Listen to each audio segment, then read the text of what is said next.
विद्यार्थी मित्रांनो नमस्कार. आजच्या दिवसातली म्हणजेच आजच्या या 23 तारखेची आजची आपली तिसरी तासिका. पहिली तासिका आपण 7:15 ते 7:45 योगासने, 8 ते 9:15 या वेळामध्ये आपण स्पोकन इंग्लिश आणि लागलेच आमचे मित्र, दुर्गप्रेमी मित्र आदरणीय श्री सचिन पवार सर, ज्यांना तुम्ही वेगवेगळ्या पाहिलेलं आहे, कुणी ऐकलेलं आहे. ऐतिहासिक कादंबरी जी छावा, त्याच्यानंतर आणखी तुमच्यासाठी विशेष म्हणजे जे गोष्टी आहेत, छोट्या छोट्या लहान मुलांच्या गोष्टी ऐका व लिहा, अशा विविध उपक्रमातून ATS चॅनलच्या माध्यमातून तुमच्या समोर आलेले आमच्या सोबत मागच्या मे महिन्यापासून म्हणजे अख्खं वर्ष झालेले आम्ही सोबती आहोत. प्रत्यक्ष एक भेट झालेली आहे पण आमची. तो माझ्यासाठी खूप आनंदाचा क्षण आहे आणि दोघंही आम्ही एकमेकांच्या सासरवाड्यामध्ये भेटलो आणि तो एक वेगळाच आनंद आहे. थोडाफार अंतरावर आम्ही एकत्र येऊन ती भेट झाली. ते आमचे मित्र आदरणीय सचिन पवार सर, आपलं मुलांशी गप्पा समूहामध्ये खूप खूप स्वागत आहे. ज्याप्रमाणे दिशादर्शकचं आपलं वाक्य ठरलेलं होतं रेश्माताईंकडून, प्रेरणा द्या आणि प्रेरणा घ्या, तसंच इथं संवादातून शिक्षणाकडे घेऊन जाण्याचा आजचा 314वा दिवस आणि या 314व्या दिवशी आपलं या समूहामध्ये खूप खूप स्वागत आहे. आणि विद्यार्थ्यांना बऱ्याच दिवसापासून म्हणत होतो मी, मुलांना तुम्हाला इतिहासाची एक तासिका घेण्यासाठी घरी बसून पुस्तक वाचणाऱ्यांची मला मदत नकोय, तर मला मदत हवी होती की जे प्रत्यक्ष किल्ल्यावर जाऊन प्रत्यक्ष किल्ल्याची पाहणी करून जे जोडलेले आहेत अशा मित्रांची. आणि मी तुम्हाला नेहमी पाहतोय बापूसाहेब सर आहेत. बापूसाहेब सरांनी 3 वेळा वेगवेगळ्या किल्ल्यांवर माहिती, पन्हाळा असेल, सिंहगड असेल, त्याची माहिती प्रत्यक्ष किल्ल्यावरून सरांनी लाईव्ह तासिकेमध्ये. आणि आज आपण या ठिकाणी सोबत जोडलेला आहात. विद्यार्थी मित्रांनो, सर पुण्यालाच राहतात. पुण्याचे विद्यार्थी त्यांना ओळखत सुद्धा काही विद्यार्थी जे आपल्यासोबत जोडलेले आहेत. अभिनव शेलार असेल, आर्या असेल, हे सरांना ओळखतात आणि सरांचं इतिहासावरचं असलेलं प्रेम आणि इतिहासाचा असलेला गाढा अभ्यास अतिशय खूप. त्यांचं जेव्हा तुम्ही ऐकता पुस्तक लिहिलेलं पुस्तक जेव्हा वाचताना, छावा कादंबरी असेल, सध्याची चालू असलेली कादंबरी असेल, कोणते तुम्ही ते ऐकताना अंगावर रोमांच उभे असं एक वाचन. आणि तुम्हाला मी मागे म्हटलं होतं की सर कुठं बसून वाचता, तुम्ही सरांना विचारा, कारण मी सुद्धा पाहिलं.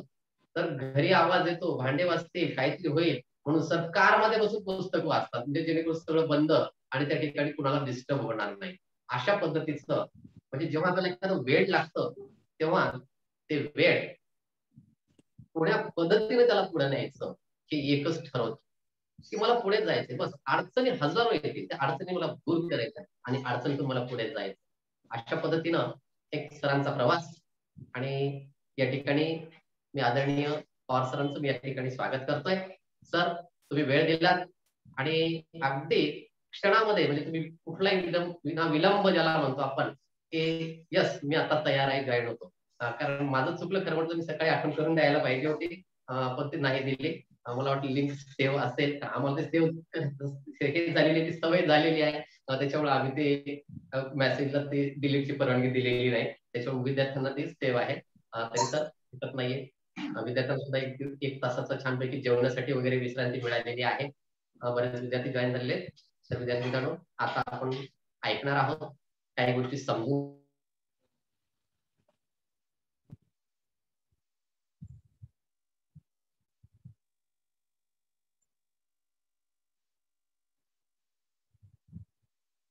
सर आवाज नाही येत आहे ना?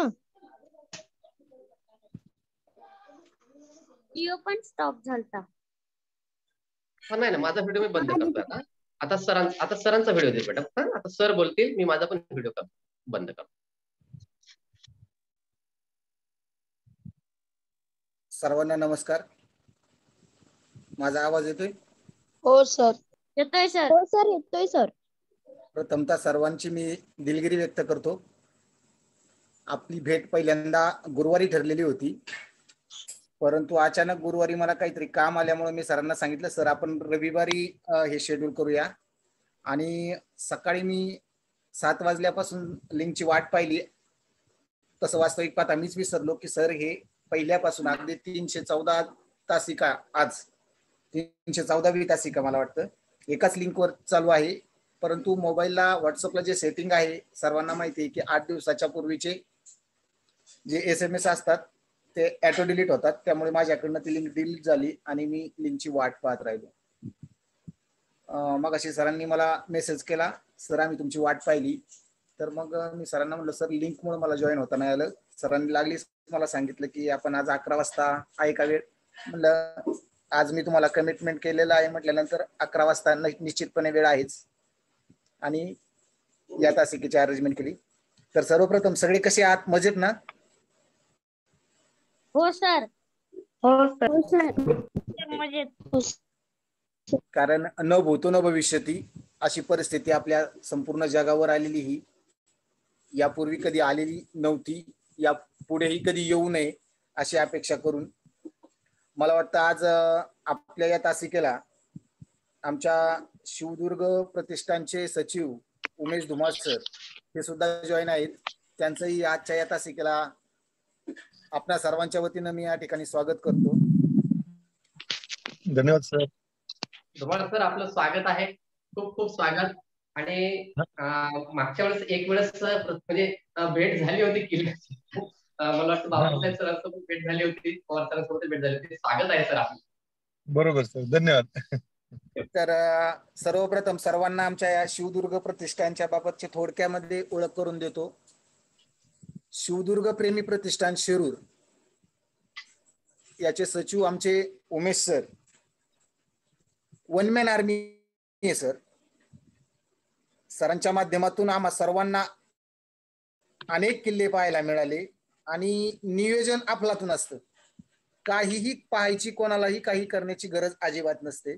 फक्त उमेश सरांनी सांगायचं की या तारखेला आपण या किल्ल्यावर जाणार आहोत, डोळे झाकून सर्वजण निघतात. अगदी जेवणापासून नाश्त्यापासून चहा पाण्यापर्यंतची गाईडची सर्व व्यवस्था उमेश सर पाहतात. सर्वांना अगदी सुरक्षित घेऊन जातात आणि सुरक्षितपणे घरी घेऊन येतात. अगदी आमच्या ट्रिप मधला शेवटचा माणूस घरी पोहोचेपर्यंत त्याचा फॉलोअप उमेश सर घेत असतात. तर या कोरोनामुळे आमच्या बऱ्याचशा मोहिमा आता रखडल्या गेल्या, त्याच्यामध्ये विलंब पडला किंवा खंड पडला. निश्चितपणे या महामारीतून बाहेर पडल्यानंतर पुन्हा एकदा सर्वजण आम्ही त्या मोहिमांना जॉईन होऊ. तर आज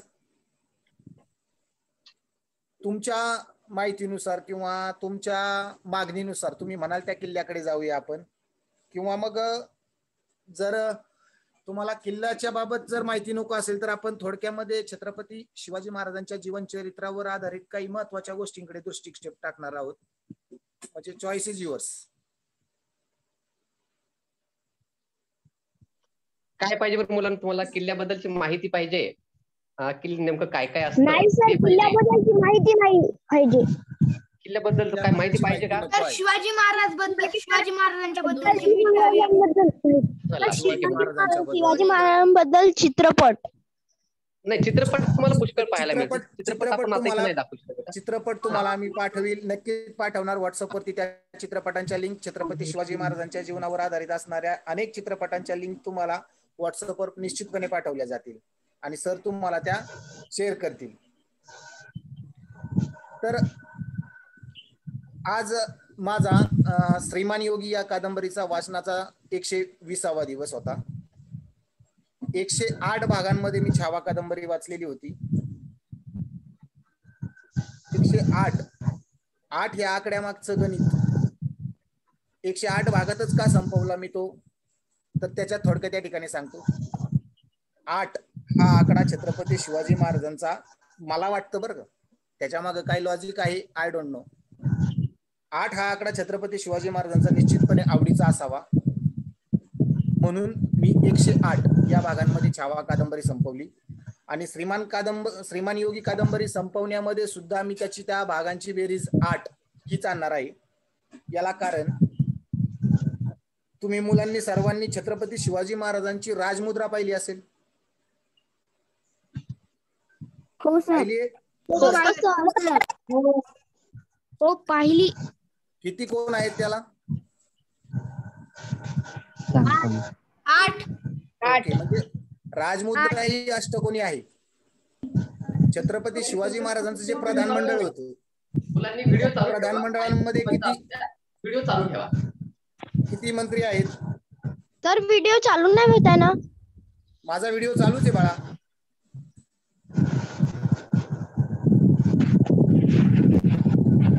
चालू होतो बघ, तुझं बंधन दिलेलं नाही आपण व्हिडिओसाठी. हॅलो, आवाज येत नाही का? नाही, येतोय सर, येतोय.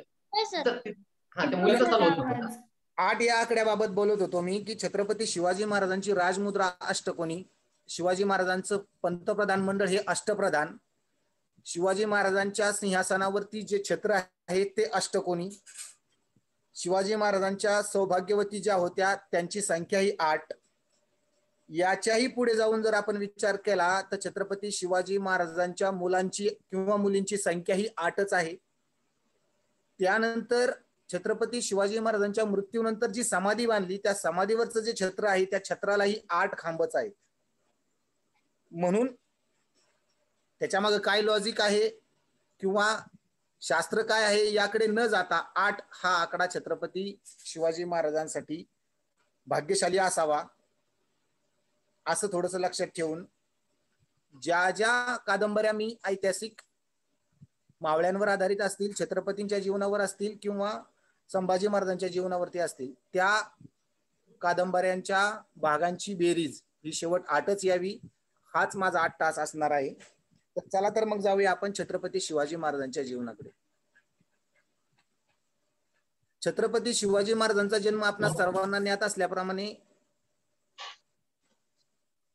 19 फेब्रुवारी 1630 पुणे जिल्ह्यातील जुन्नर तालुक्यातील असणारा शिवनेरी किल्ला या किल्ल्यावरती झाला. त्या काळात तो काळ कसा होता तो आपण इयत्ता 4थीच्या इतिहासामध्ये पाहिलेला आहे. अत्यंत धामधुमीचा काळ होता. आदिलशाहीच्या ताब्यात असणारा किल्ला, आदिलशाही निजामशाही यांच्या भांडणामध्ये छत्रपती शिवाजी महाराजांचे वडील शहाजीराजे यांची झालेली ससे उलफट, त्यांनी निजाम मुर्तुजा याला मांडीवर घेऊन निजामशाही वाचवण्यासाठी केलेला तो प्रयत्न जरी अयशस्वी ठरलेला असला तरी खरा पाया, स्वराज्याचा खरा पाया जो रचला गेला तो त्या ठिकाणी पाया रचला गेला. जिजाऊ माऊलींनी ते स्वप्न पाहिलं होतं आणि आईचं स्वप्न पूर्ण करण्याकरता छत्रपती शिवाजी महाराजांनी आपल्या वयाच्या 50 वर्षांमध्ये जे अहोरात्र कष्ट घेतले त्या कष्टांमध्ये स्वतःसाठी कधीही जगण्याला त्यांना वेळ मिळाला नाही. असे छत्रपती शिवाजी महाराज वयाच्या 98व्या वर्षी पुण्यामध्ये येऊन त्यांनी पुण्याचा कायापालट केला. नंतर त्या ठिकाणी लाल महाल बांधला वगैरे, हे आपण सर्व काही इयत्ता 4थीच्या पाठ्यपुस्तकांमध्ये पाहिलेलं आहे. थोडक्यामध्ये आपल्याला इतिहास छत्रपती शिवाजी महाराजांचा इयत्ता 4थीच्या पाठ्यपुस्तकात दिला गेलेला आहे. परंतु जो इतिहास सर्वांना ज्ञात असायला हवा, नमस्कार, महाराजांची दूरदृष्टी. नाही सर, आता माझी तासिका चालू आहे. महाराजांनी काही अनेक वेळा घेतलेले निर्णय कसे होते याबाबत आपण थोडक्यात आढावा घेणार आहोत. अगदी आपण सर्वांनी ऐकलं असेल, आता एक मुंबईवरती जो समुद्रमार्गे झालेला कसाबने केलेला जो हल्ला होता समुद्रमार्गाचा, हा धोका महाराजांनी त्या काळात रचलेला, पाहिलेला, ओळखलेला, की भविष्यामध्ये आपल्या भारत देशाला जर धोका कुठून असेल तर समुद्रमार्गाने. आणि भारतीय आरमार किंवा नेव्ही याचे संस्थापक म्हणून जर कोणाकडे पाहिलं जात असेल तर छत्रपती शिवाजी महाराजांकडे पाहिलं जात. आणि शिवाजी महाराज यशस्वी होण्याचं कारण त्यांच्याकडे असणारं अत्यंत प्रभावी आणि चाणाक्ष असं हेर खातं, की ज्या हेर खात्याचे प्रमुख, ज्यांचं नाव बहिर्जी नाईक. केवळ बहिर्जी नाईक या माणसाच्या किंवा या हेर खात्याच्या प्रमुखांच्या जीवावर किंवा हेर खात्याच्या जीवावर छत्रपती शिवाजी महाराजांनी अनेक मोहिमा यशस्वी केल्या. तसं पाहायला गेलं तर छत्रपती शिवाजी महाराजांच्या जीवनावर अनेक ठिकाणी आपल्याला अनेक माहिती उपलब्ध मिळतील. परंतु अजूनही इतिहासामध्ये अंधारात असलेल्या अनेक व्यक्ती आहेत. आताच नुकतंच आपल्या या तासिकेला आमचे सर्वांचे मार्गदर्शक श्री बापूसाहेब डमडेरे सर जॉईन झालेत. त्यांचंही आपल्या सर्वांच्या वतीने स्वागत करतो आणि विद्यार्थी मित्रांना या ठिकाणी सांगू इच्छितो, छत्रपती शिवाजी महाराजांच्या सैन्यामध्ये असणारे डमडेरे सरदार यांचे हे वंशज आहेत. म्हणजे बापूसाहेब डमडेरे सरांचे जे पूर्वज, ज्यांचं नाव बाबाजी डमडेरे, पन्हाळा किल्ल्यावर छत्रपती शिवाजी महाराज असतील, संभाजी महाराज असतील, यांच्या बरोबर खांद्याला खांदा भिडवून काम केलेले असे त्यांचे पूर्वज आहेत. विद्यार्थी मित्रांना त्यांची माहिती व्हावी म्हणून या ठिकाणी सांगतो. बाबाजी डमडेरे यांच्या बाबत जर सांगायचं म्हटलं तर बापूसाहेब डमडेरे माझ्यापेक्षा जास्त सांगतील, परंतु माझ्या वाचनामध्ये ज्या काही गोष्टी आल्या त्यामध्ये पन्हाळा किल्ल्यावर संभाजी महाराजांच्या विरुद्ध होणारं षडयंत्र उलथून लावण्याच्या कामामध्ये सर्वात मोठा सिंहाचा वाटा जर कोणाचा असेल तर बाबाजी डमडेरे यांचा असेल. त्यानंतर छत्रपती शिवाजी महाराज दक्षिण दिग्विजयाला ज्यावेळेस गेले होते, जवळपास 1.5 वर्ष शिवाजी महाराज आपल्या स्वराज्यापासून दूर दक्षिण दिग्विजयाला गेलेले असताना शिवाजी महाराजांबरोबर असणारे बाबाजी डमडेरे हे सरदार, त्यांचे वंशज, आपलं भाग्य आहे सर्वांचं की ते आपल्यामध्ये आजच्या तासिकेला जॉईन झालेले आहेत. त्यांचं आपल्या सर्वांच्या वतीनं स्वागत. तर या ठिकाणी मी आज छत्रपती शिवाजी महाराजांच्या जीवनात असणारा शल्य म्हणूया, शिवाजी महाराजांच्या जीवनात असणारं शल्य की जे छत्रपती संभाजी महाराजांनाही पूर्ण करता आलं नाही, त्यावर आज या ठिकाणी तुमच्या बरोबर हितगुज साधणार आहे. आणि तो म्हणजे आपल्या अरबी समुद्रात असणारा जंजिरा किल्ला, जो की स्वराज्यात सामील झालाच नाही किंवा करता आला नाही. याच्या मागची काय कारणं आहेत ती कारणं आज आपण पाहणार आहोत आणि महाराजांनी केलेले प्रयत्न तो किल्ला घेण्यासाठी याकडे थोडक्यात आपण दृष्टिक्षेप टाकणार आहोत.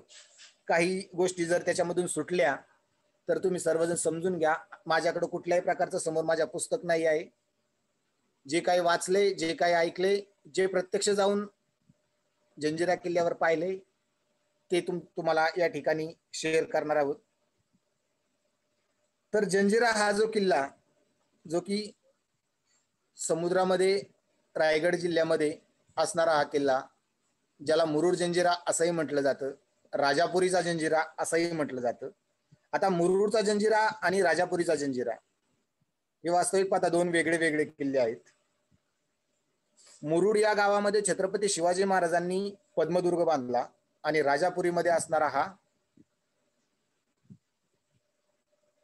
जंजिरा किल्ला हा वास्तविक पाहता पूर्वी आपल्या मराठ्यांचाच होता. जो राजापुरीचे असणारे जे पाटील लोक होते किंवा कोळी लोक होते यांच्याकडे असणारा हा किल्ला, हा किल्ला परकीयांच्या स्वाधीन कसा झाला किंवा कसा गेला याच्याविषयी थोडक्यात आपण या ठिकाणी तुम्हाला माहिती देतो. तुम्ही अलिबाबा 40 चोर ही गोष्ट तुम्हाला माहिती असेल. तर अलिबाबाला त्या कथेमध्ये असणारा जो दरोडेखोर होता, हा अलिबाबाला मारण्याकरता आपले जे काही 40 चोर होते, हे 40 चोर एका तेलाच्या म्हणजे 40 तेलांच्या पिंपामध्ये त्यांना भरून, काही पिंपांमध्ये तेल भरून, एक मी तेलाचा व्यापारी आहे असं सांगून अलिबाबाच्या घरी आलेला होता. परंतु त्या ठिकाणी अलिबाबाला आणि त्याच्या मदत करणारे जे काही सहकारी होते त्यांच्या चाणाक्ष बुद्धीमधून ते सुटलं नाही आणि 40 चोर त्यांना त्या पिंपामध्ये आहेत हे समजलं आणि ते उकळतं तेल त्यांनी त्याच्यामध्ये ओतून त्यांना ठार मारलं. सेम अशाच प्रकारची कहाणी या जंजिरा किल्ल्याची आहे. या जंजिरा किल्ल्यावरती ह्या ज्यावेळेस एक कोळी बांधव त्या ठिकाणचे पाटील मंडळी जे त्या किल्ल्यावरती होते, त्या किल्ल्यावरती त्यांना भेटायला म्हणून आदिलशाही सरदार गेला होता आणि त्यांनी बरोबर दारूचे पिंप म्हणून पिंप नेले होते. त्यातले काही पिंप हे फक्त दारूचे होते आणि उरलेल्या पिंपामध्ये त्यांनी त्याचं सैन्य नेलेलं होतं. आणि अतिथी देवो भव ही परंपरा आपल्या भारतात अत्यंत पुरातन कालापासून आलेल्या पाहुण्याचा पाहुणचार करणे आणि ती त्या ठिकाणच्या कोळी बांधवांनी त्याचा पाहुणचार केला. त्यांनी पाहुणचाराच्या मोबदल्यामध्ये त्यांना भेट म्हणून ती दारू दिली.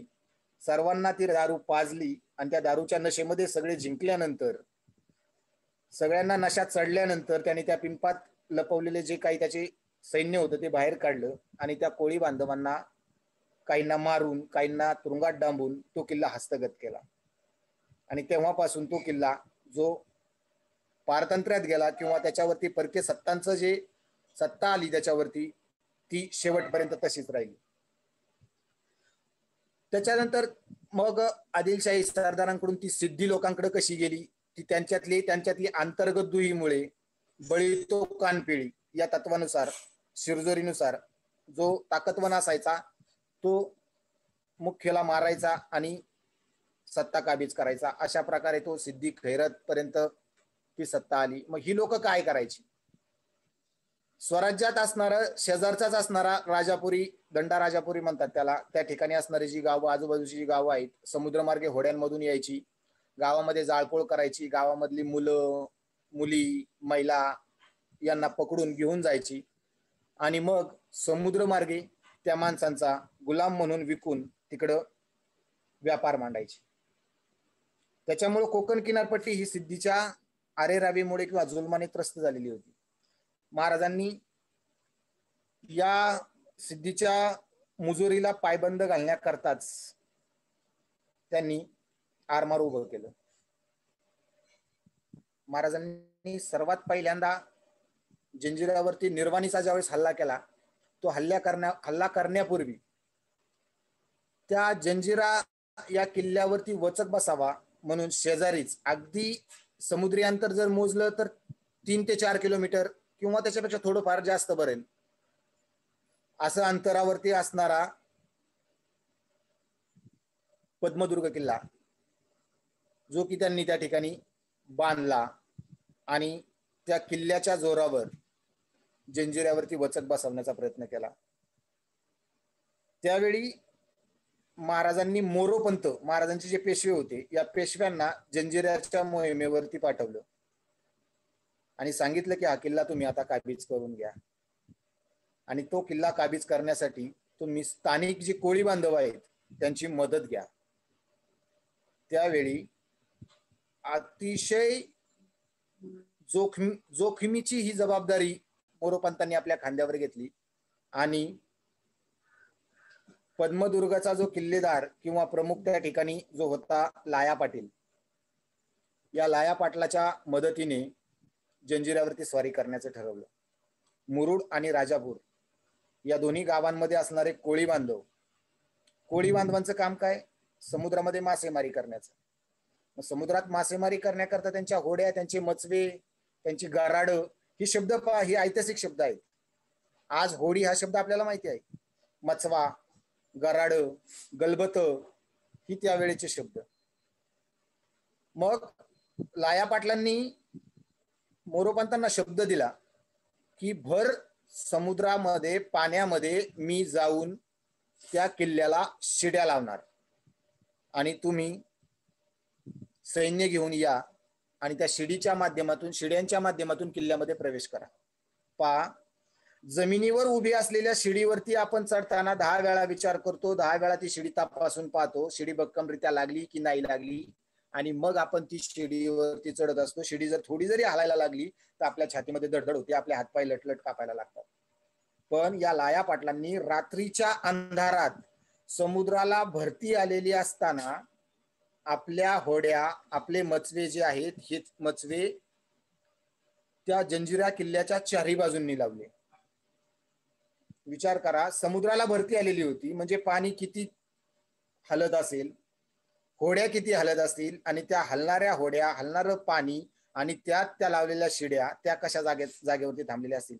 आणि त्याही पेक्षा महत्वाचं म्हणजे रात्रीच्या वेळी किल्ल्याच्या तटाबुरुजांवरून चालू असणारी गस्त, ती गस्त सर्व चुकवून त्यांच्या नजरेस न पडता एवढं जोखमीचं काम लाया पाटलांनी केलं.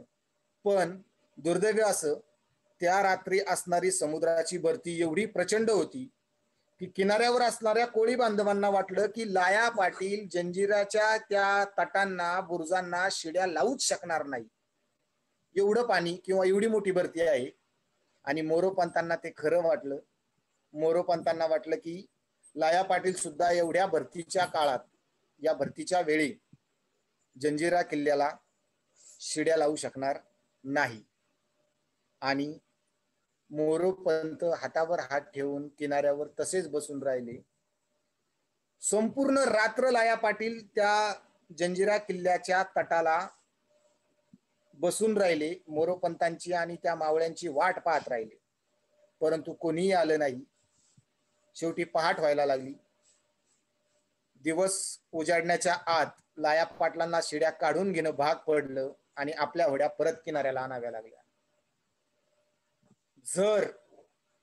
जर तरवरती काही कुठलीही गोष्ट अवलंबून नसते, परंतु जर मोरोपंतांनी त्या कोळी बांधवांचं म्हणणं ऐकलं नसतं आणि त्या भरतीच्या पाण्यामध्ये आपल्या मावळ्यांसहित जंजिऱ्याकडे कूच करण्याचं धाडस जर केलं असतं, तर कदाचित जे शल्य घेऊन छत्रपती शिवाजी महाराजांना या जगाचा निरोप घ्यावा लागला, जे शल्य घेऊन छत्रपती संभाजी महाराजांना या जगाचा निरोप घ्यावा लागला, ते शल्य कदाचित त्यावेळेस मिटलं असतं.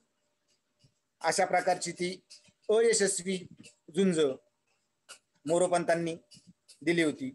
ज्यावेळेस रायगडावरती येऊन मोरोपंतांनी संपूर्ण हकीकत शिवाजी महाराजांना सांगितली की महाराज पहिल्यांदा क्षमा मागितली आणि क्षमा मागून संपूर्ण किस्सा महाराजांना सांगितला. त्यावेळी महाराज म्हणले, हरकत नाही, जरी केलेला प्रयत्न अयशस्वी ठरलेला असला तरी लाया पाटलांनी केलेला हा प्रयत्न हा खूप मोठा आहे आणि त्या बदल्यात या लाया पाटलांना महाराजांनी त्यावेळेस पालखी बहाल केली. त्यावेळेस एखादा पराक्रम जर कोणी केला तर बक्षीस म्हणून काय दिलं जायचं? पालखीचा मान असायचा, तलवार असायची, हातातला सोन्याचं जे कड असायचं ते कड असायचं, सोन्याचा तोडा.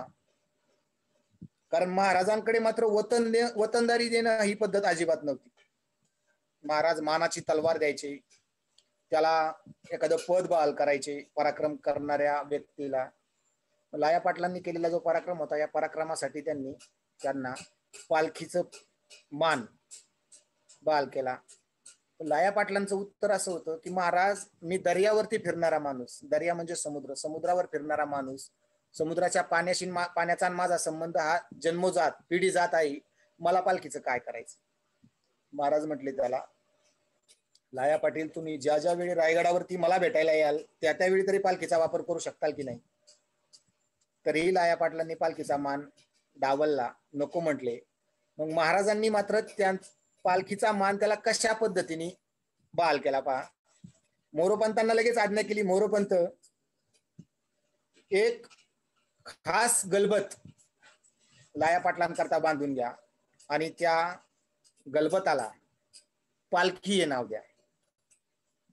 अशा प्रकारे समुद्रामध्ये, दर्यामध्ये, आरमारामध्ये पहिला पालखीचा मान, गलबत रूपी पालखीचा मान जर कोणाला मिळाला असेल तो लाया पाटलांना मिळाला होता.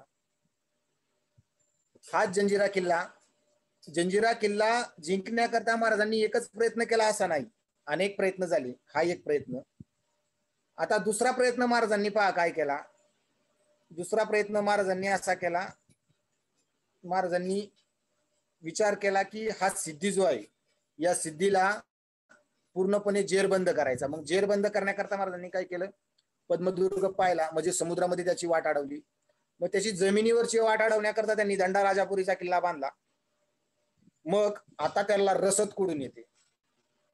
मोगलांकडून, पोर्तुगीजांकडून आणि इंग्रजांकडून त्याला खूप मोठी मदत होत होती सिद्धीला, आणि त्यांच्या जीवावर तो स्वराज्याशी खेळ खेळत होता. मग इंग्रजांकडून येणारी रसद तोडण्याकरता रायगडच जिल्ह्यामध्ये असणारा खांदेरी आणि उंदेरी, जे की मला वाटतं उमेश सर 4-5 वर्ष झाले असतील आपण खांदेरी उंदेरीला जाऊन आलो, बरोबर ना? हो बरोबर. 17 ला गेलो. खांदेरी आणि उंदेरी 2017. खांदेरी आणि उंदेरी, येस 2017. रायगडच्याच सीमेमध्ये किंवा रायगड जिल्ह्याच्याच अखत्यारीत असणारे हे दोन किल्ले, जे की खांदेरी आणि उंदेरी, जे आज त्याच्यातला एक मला वाटतं खांदेरी हा नेव्हीच्या ताब्यात आहे. तिथं जो दीपस्तंभ असतो तो त्या ठिकाणी आहे. खांदेरी या किल्ल्यावरती तट बांधण्याचं काम मायनाक भंडारी यांना त्यांनी सांगितलं. त्यावेळेस महाराज कुठं होते? दक्षिण दिग्विजयाला होते. जरी महाराज दक्षिण दिग्विजयाला जरी असले, त्यावेळेस त्यांनी स्वराज्याची जबाबदारी मोरोपंत असतील, अनाजीपंत असतील, स्वराज्याचे बाकीचे शिलेदार जे मागे ठेवलेले होते हे असतील, यांच्या खांद्यांवरती देऊन गेलेले होते. व अशा वेळी मायनाक भंडारींनी खांदेरी या किल्ल्याची तटबंदी बांधण्याचं काम केलं आणि त्याच वेळेस इंग्रज अधिकारी ह्यूज याने खांदेरी आणि उंदेरी या दोन बेटांवर आपला अधिकार सांगितला. ही दोन्ही बेटं आमची आहेत आणि तुम्ही याच्यावरती किल्ले किंवा तट बुरुज बांधू शकत नाही, अशी त्यांनी आडकाठी केली. एवढी नुसती आडकाठीच केली नाही, तर त्या इंग्रज अधिकाऱ्याने तोफांच्या साह्याने खांदेरी आणि उंदेरीवरती हल्ला देखील चढवला. त्यावेळेस महाराजांचं आरमार दौलत खान याच्या अधिकाराखाली किंवा त्यांच्या नेतृत्वाखाली खांदेरीच्या आणि उंदेरीच्या मदतीला धावलं आणि इंग्रजांबरोबर, इंग्रजांची गलबता असतील ही जरा थोडीशी त्या तुलनेत अत्याधुनिक होती, आपल्या आरमाराच्या तुलनेत अत्याधुनिक होती. कारण आपल्याला तोफा बंदुका जर घ्याव्या लागत असतील तर त्या काळात त्यांच्याकडनंच विकत घ्याव्या लागत होत्या. मग त्यांनी इंग्रजांच्या त्या आरमाराबरोबर आपलं आरमार भेडलं. त्या ठिकाणी सुद्धा एक मोठी लढाई झाली. त्या लढाईमध्ये आपले जवळपास 100 लोक त्या ठिकाणी मृत्युमुखी पडले. काही आपली मचबे असतील, गराडं असतील, ती आपली मोडली तुटली. 300च्या वर लोक आपली घायल झाली. परंतु ती लढाई चालू असताना सुद्धा खांदेरी आणि उंदेरीची तटबंदी बांधण्याचं काम अजिबात बंद ठेवलं नाही. मग मोरोपंतांनी गनिमी कावा केला. अरे समुद्रामध्ये यांचं आरमार आपल्या आरमारापेक्षा थोडंसं वरचढ आहे का, मग आपण काय करूया, गनिमी कावा करूया. मग दंडाराजापुरीला जी इंग्रजांची वाखार होती त्या इंग्रजांच्या वाखारीला वेढा घातला. सगळ्या इंग्रजांना त्या ठिकाणी अटक केलं. त्या वाखारीत असलेल्या नाक दाबल्याशिवाय तोंड उघडत नाही असं म्हणतात. त्यावेळेस भारतामध्ये आलेले इंग्रज हे मूडभर होते.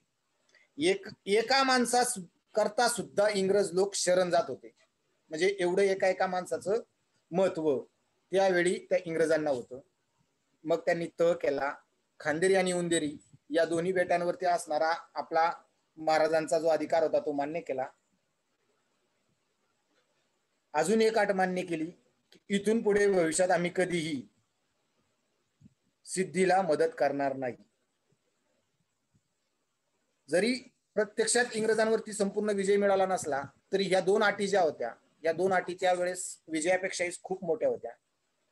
अशा प्रकारे महाराजांनी सिद्धीची नाकेबंदी किंवा कोंडी इंग्रजांपासून रसद तोडली आणि इंग्रजांनी त्याला जो आश्रय दिला होता किंवा आश्रय देत होते तो बंद केला.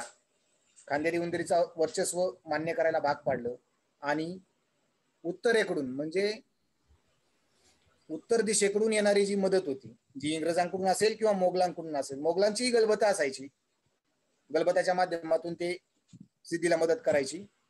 ती मदत किंवा ती रसद तोडण्याचं काम या खांदेरी आणि या उंदेरी या दोन्ही किल्ल्यांच्या माध्यमातून महाराजांनी त्यावेळी केलं. अशा प्रकारे जंजिरा किल्ला घेण्याकरता किंवा जंजिराची पूर्ण कोंडी करण्याकरता महाराजांनी अनेक वेळा प्रयत्न केले. महाराजांच्या मृत्यूनंतर संभाजी महाराजांच्या विरुद्ध केलेली कटकारस्थान असतील ती आता सांगण्यामध्ये किंवा सांगण्याला तेवढा वेळ नाहीये, परंतु जंजिरा बाबतच आपण चर्चा करत आहोत. म्हणून संभाजी महाराजांचा राज्याभिषेक झाल्यानंतर संभाजी महाराज छत्रपती बनले आणि त्यांनीही आपलं लक्ष जंजिरावरती केंद्रित केलं. त्यावेळेस अक्षरशः फक्त 60 मावळ्यांच्या मदतीने किल्ला घेणारा फर्जंद, ज्यांचं नाव कोंडाजी फर्जंद, अशा माणसाची नेमणूक छत्रपती संभाजी महाराजांनी जंजिरा मोहिमेवर केली. स्वराज्य रक्षक संभाजी या मालिकेमध्ये तुम्ही ती मोहीम पाहिलेली असेल अनेकांनी. कोंडाजी बाबांनी केलेली जी मोहीम होती जंजिरा मोहीम, ही ज्या पद्धतीने मोरोपंतांची एका रात्रीमुळे गेली त्या पद्धतीने कोंडाजी बाबांची अगदी काही क्षणांमुळे म्हणा, काही मिनिटांमुळे म्हणा अयशस्वी ठरली. तेवढे काही मिनिट जर महाराजांच्या किंवा कोंडाजी बाबांच्या बाजूने झुकले असते तर कदाचित त्यावेळेस जंजिरा आपल्या ताब्यात आलेला असता. कोंडाजी बाबांना एकच कामगिरी दिलेली होती की ती कामगिरी म्हणजे जंजिरा किल्ल्यावर जाऊन जंजिऱ्यावरच असणारं दारूचं कोठार उडवून द्यायचं. जवळपास ती मोहीम पूर्णत्वास जात होती, परंतु त्या ठिकाणी काही फितुरी घडली आणि आपले असणारे जे मावळे किंवा जे सहकारी होते कोंडाजी बाबांचे ते त्या ठिकाणी सिद्धीला सापडले गेले आणि त्यांचा त्या ठिकाणी दुर्दैवी अंत झाला. त्यांना मारलं. ते मारल्यानंतर त्याच्यातून 1-2 जणांनी समुद्रामध्ये उडी मारून पोहत येऊन किनाऱ्यावर येऊन संभाजी महाराजांना म्हणा किंवा रायगडावरती ती खबर पोहोचवली आणि मग संभाजी महाराज एवढे चिडले, एवढे संताप आला त्यांना कोंडाजी बाबांच्या मृत्यूचा दुःख, त्यात जंजिरा जिंकता न आल्याचं शल्य, महाराजांनी जंजिऱ्यावर पूर्णपणे हल्ला चढवला. छत्रपती संभाजी महाराजांनी केलेला हल्ला याविषयी आपण आता पाहत आहोत. शिवाजी महाराज स्वतः कधी जंजिऱ्यावर चालून गेलेले नव्हते. त्यांनी मोरोपंत पेशवे असतील, मायनाक भंडारी असेल, लाया पाटील असेल, दौलत खान असेल, आरमार प्रमुख असतील, यांना त्या मोहिमेवरती नामजद केलेलं होतं. परंतु जे शल्य संभाजी महाराजांच्या हृदयाला टोचत होतं ते शल्य पूर्णपणे काढून टाकण्याकरता किंवा जंजिरा नावाचा काटा सलत होता तो काटा काढून टाकण्याकरता स्वतः संभाजी महाराज जंजिऱ्यावर चालून गेले. महाराजांनी समुद्रमार्गे केलेला हल्ला, त्या हल्ल्यांना किल्ल्यावरून होणारा प्रतिकार, त्यामुळं महाराजांनी आपल्या होड्या माघारी बोलवल्या. संभाजी महाराजांनी नवीन गनिमी कावा किंवा नवीन धोरण आखलं. ज्या प्रमाणे प्रभू रामचंद्रांनी श्रीलंकेमध्ये जाण्याकरता कन्याकुमारी पासून श्रीलंकेपर्यंत सेतू बांधला. आपण रामायणामध्ये ती गोष्ट पाहिलेली आहे, ऐकलेली आहे. वानर सेनेच्या मदतीने सेतू बांधला आणि त्या सेतूवरून चालत जाऊन श्रीलंकेमध्ये प्रवेश केला आणि रावणाचा अंत केला. त्या प्रकारे छत्रपती संभाजी महाराजांनी सुद्धा प्रयत्न केला. आजूबाजूचा डोंगर पोखरून डोंगरावरची माती, दगड, लाकडं जे काही मिळेल ते समुद्रात टाकायला सुरुवात केली. एक सेतूच बांधायला सुरुवात केली आणि जसा जसा सेतू पुढे पुढे जायला लागला तसं तसं जंजिऱ्यावर असणारा जो सिद्धी होता त्याचे दावेदार आणले. आता आपलं काही खरं नाही, कारण मावळ्यांचा सेतू जर जंजिऱ्यापर्यंत पोहोचला तर आपल्याला काहीही करता येणार नाही.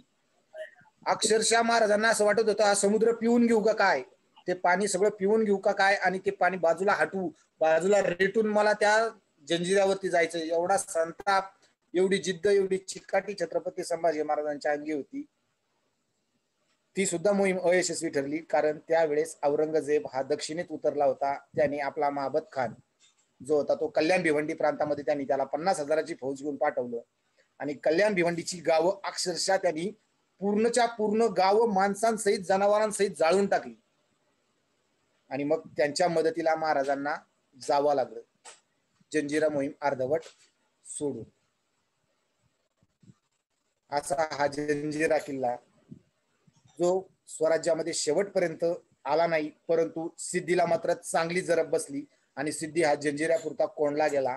त्याच्या सर्व कारवाया थंडावल्या गेल्या. त्याच्यावर पूर्णपणे अंकुश मिळवण्यामध्ये मात्र महाराजांना यश आलं, छत्रपती संभाजी महाराजांना यश आलं.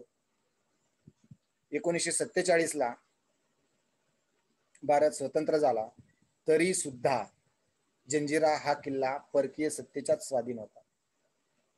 शेवटपर्यंत जंजिरा किल्ल्यावर भगवा फडकवता आला नाही.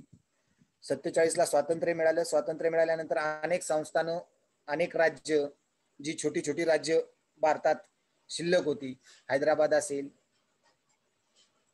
हैदराबादचा तुमचा मराठवाडा मुक्ती संग्राम जो आपण म्हणतो ते सुद्धा तुमचं संस्थान 1947ला भारतामध्ये विलीन नाही झालं. आणि त्यानंतर मग हा जंजिरा किल्ला स्वातंत्र्यात किंवा भारतामध्ये विलीन करण्यात आला, परंतु त्या सिद्धी लोकांनी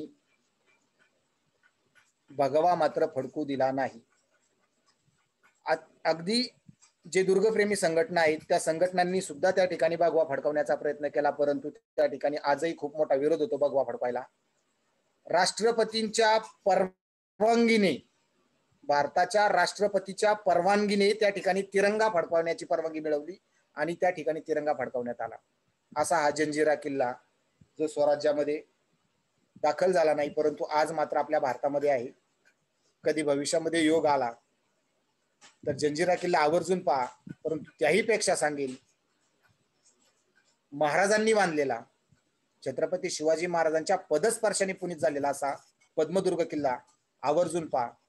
किल्ल्याची बांधणी, किल्ल्याची रचना तुम्हाला नक्कीच त्या ठिकाणी ती आवडेल. माझा जो चॅनल आहे M2 स्कॉलर ATS, या चॅनलवर मी छावा कादंबरी वाचून जानेवारी महिन्यामध्ये पूर्ण केली. जानेवारी महिन्यापासून आज तागायत श्रीमान योगी कादंबरी वाचत आहे. श्रीमान योगी कादंबरी आता शेवटच्या टप्प्यामध्ये आहे. साधारणपणे 8 ते 10 दिवस किंवा साधारण 15 दिवस, या 15 दिवसामध्ये श्रीमान योगी कादंबरी वाचून पूर्ण होणार आहे. त्यानंतर माझ्या समोर आता 2 मावळे आहेत. म्हणजे मी आता छत्रपती शिवाजी महाराज, संभाजी महाराज दोघांच्या जीवनावर आधारित असणाऱ्या कादंबऱ्या तर वाचल्याच आहेत. त्यांच्या जीवनावर असणाऱ्या बाकीच्याही कादंबऱ्या वाचणार आहे निश्चितपणे. परंतु मध्ये थोडासा ब्रेक म्हणून किंवा थोडासा युटर्न म्हणून महाराजांच्या सैन्यामध्ये असणारे जे मावळे, त्या मावळ्यांच्या जीवनावर प्रकाश टाकणाऱ्या काही कादंबऱ्या आहेत, त्या कादंबऱ्या वाचण्याचा प्रयत्न करणार आहे. निश्चितपणे माझ्या समोर 3 व्यक्ती आहेत, 3 व्यक्तिरेखा आहेत. तिन्ही व्यक्तिरेखा तेवढ्याच तोलामोलाच्या किंवा तेवढ्याच महत्वाच्या आहेत. एक म्हणजे महाराजांच्या हेर खात्याचे प्रमुख बहिर्जी नाईक. मी तर असं म्हणेल, बऱ्याच वेळेस बोलताना बोलतो, एक माणूस जर नसता तर छत्रपती संभाजी महाराजांचं जीवन अजून खूप पुढे गेलं असतं. जो माणूस, ज्याचं नाव इतिहास अजून त्याचं नाव पूर्णपणे फिक्स करू शकला नाही, ज्याने संगमेश्वरामध्ये इखलास खानाला मधली वाट दाखवली. अनेक जणांचे अनेक मत आहेत त्या ठिकाणी. कोण म्हणतं शिर्के आहेत, कोण म्हणतं रामदास स्वामींचा कोणी एखादा शिष्य होता, कोणी म्हणतं महाराजांचाच कोणीतरी आप्तेष्ट होता. अजून इतिहासाने त्याच्यावरती पूर्णपणे शिक्कामोर्तब केलेलं नाही की कोणत्या व्यक्तीने इखलास खानाला किंवा मुकर्रब खानाला ती वाट दाखवल्याने संगमेश्वरापर्यंत नेलं. तो माणूस नसता तर संभाजी महाराज किंवा कदाचित दिल्लीवर फडका ध्वज, आपला भगवा ध्वज फडकला असता. एक माणूस होता म्हणून महाराजांचं आयुष्य 50 वर्ष तरी आपल्याला लाभलं किंवा पाहायला मिळालं किंवा अभ्यासाला मिळालं. महाराजाला, आपल्या स्वराज्याला मिळालं. आग्र्यावरून सुटका, यावेळी बहिर्जी नाईकांनी जी भूमिका पार पाडली ते बहिर्जी नाईक. एक माणूस जर नसता तर कदाचित पन्हाळ्याच्या वेढ्यामध्येच शिवाजी महाराज आणि हे स्वराज्य संपुष्टात आलं असतं, ज्यांचं नाव बाजीप्रभू देशपांडे, प्रति शिवाजी म्हणून ज्यांचं नाव घेतलं जातं असे नेताजी पालकर, तानाजी मालुसरे, येसाजी कंक. एक माणूस की ज्यांच्या जीवनावर आधारित प्रचंड गूढ अजून इतिहासामध्ये दडलेला आहे, जे की अजून बाहेर यायचं आहे. मला वाटतं उमेश सर, प्रवीण भोसलेच नाव आहे ना त्यांचं, की जे की मराठा आणि आपल्या सर्व समाध्या शोधण्याचं काम करत आहेत. हॅलो उमेश सर बहुतेक झाले. हा, तर प्रवीण भोसले म्हणून जे आहेत त्यांनी सुद्धा आपल्या मराठा आणि किंवा जे काही राजे सरदार मंडळी आहेत, जे मावळे आहेत, यांच्या समाध्या शोधण्याचं एक खूप महत्वपूर्ण कार्य हाती घेतलेलं आहे. आणि अनेक ज्या गोष्टी ज्या अंधारात आहेत त्या गोष्टी समोर आणण्याचं काम, एक पवित्र काम ते करत आहेत. त्यांच्या माध्यमातून सुद्धा बरीचशी माहिती आम्हाला होत आहे. अशा प्रकारे तर निश्चितच मला असं वाटतं की मी आता श्रीमान योगी संपल्यानंतर बाजीप्रभूच्या जीवनावर असणारी पावनखिंड, जी की रणजित देसाई यांनी लिहिलेली, ती कादंबरी घेण्याचा मानस आहे. किंवा अग्निदिव्य जी आहे ती पण आहे नेताजी पालकरांच्या जीवनावर आधारित. बाजिंद आहे बहिर्जी नाईकांच्या जीवनावर आधारित. या ठिकाणी बहिर्जी नाईकांविषयी सांगायचं म्हणजे 1-2 मिनिटांमध्ये विद्यार्थ्यांना सांगतो. बहिर्जी नाईक यांचं जे हेर खातं होतं त्यावेळेस तर तेवढं बलाढ्य होतं किंवा ताकदवान होतच, परंतु आत्ताच एक 15 दिवसापूर्वी मुलांनी ऐकलं असेल पहा, इस्रायल आणि अजून एक देश, कोणता देश, त्यांचं युद्ध झालं होतं पहा. काही त्यांनी क्षेपणास्त्र डागली, हवेतल्या हवेत ती इस्रायलने निकामी केली. पेलिस्टाईन बहुतेक मला वाटतं, किंवा असंच काहीतरी नाव होतं त्या देशाचं. बरोबर आहे सर. बरोबर. तर आज जगामध्ये जर सर्वात मोठं राष्ट्र किंवा बलाढ्य राष्ट्र जर कोणतं असेल त्याचं नाव काय?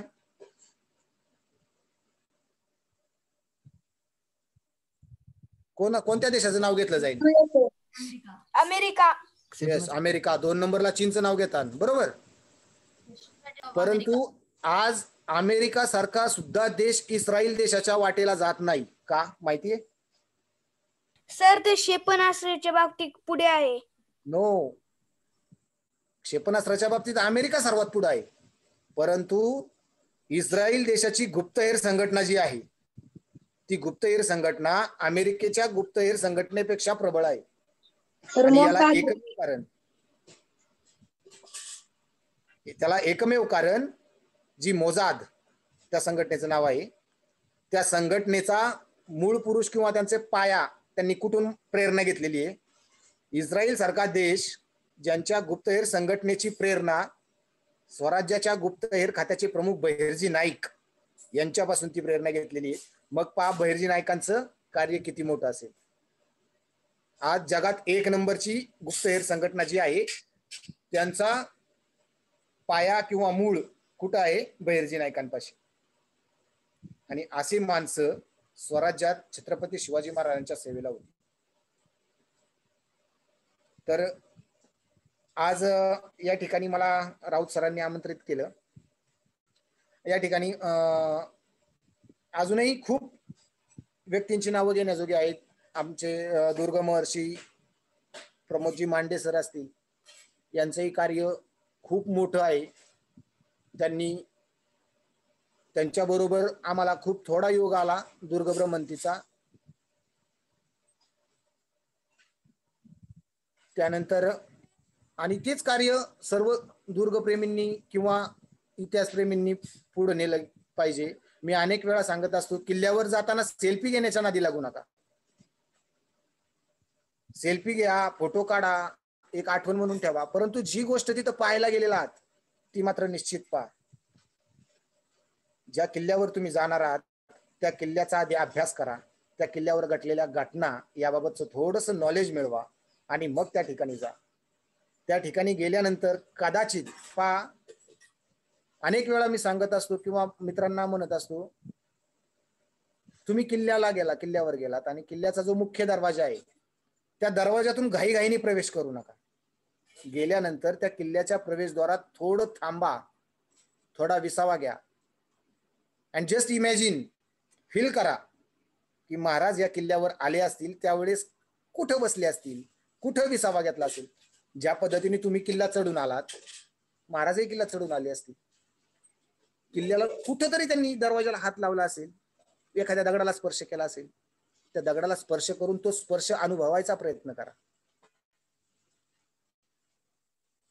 पण आपण काय करतो? किल्ल्यावर जातो, गाईड घेतो, त्या गाईडकडून काय तुटपुंजी माहिती असेल जी त्याच्या ऐकवात असते, त्यांनी ती वाचलेली तर नसतेच, ऐकवात पिढ्यान पिढ्या. ही गाईड मंडळी मला बऱ्याच किल्ल्यांवरती अनुभव आला. ही गाईड मंडळी म्हणजे तिथं प्रोफेशनल गाईड वेगळे आणि जे स्थानिक जे असतात ते ऐक्यू माहिती, याची त्याला, त्याची त्याला, त्याची त्याला, त्याच्याकडून त्याच्याकडे आलेली ती माहिती, तीच माहिती पुढे आपल्याला देत राहतात. ती माहिती कितपत सत्य आहे याबाबत सुद्धा आपण त्याची शहानिशा करत नाही आणि ती माहिती घेऊन आपण घरी येतो. म्हणून स्वतः वाचन करा, ऐतिहासिक पुस्तकं वाचा, त्याच्यातून त्या किल्ल्यांची, त्या घटनांची, त्या प्रसंगाची माहिती घेण्याचा प्रयत्न करा. मला आलेले 2 अनुभव, रायगडावरचा एक अनुभव आहे, चित्तोडगड राजस्थान या ठिकाणचा एक अनुभव आहे. मी ज्यावेळेस चित्तोडगड पाहायला गेलो, महाराष्ट्रातून मी राजस्थानमध्ये गेलोय, त्या किल्ल्याविषयी वाचीव माहिती थोडकी, ऐकीव माहिती थोडकी होती, म्हणून त्या ठिकाणी गाईड केला. गाईड केल्यानंतर गाईडने मला भरपूर माहिती सांगण्याचा प्रयत्न केला.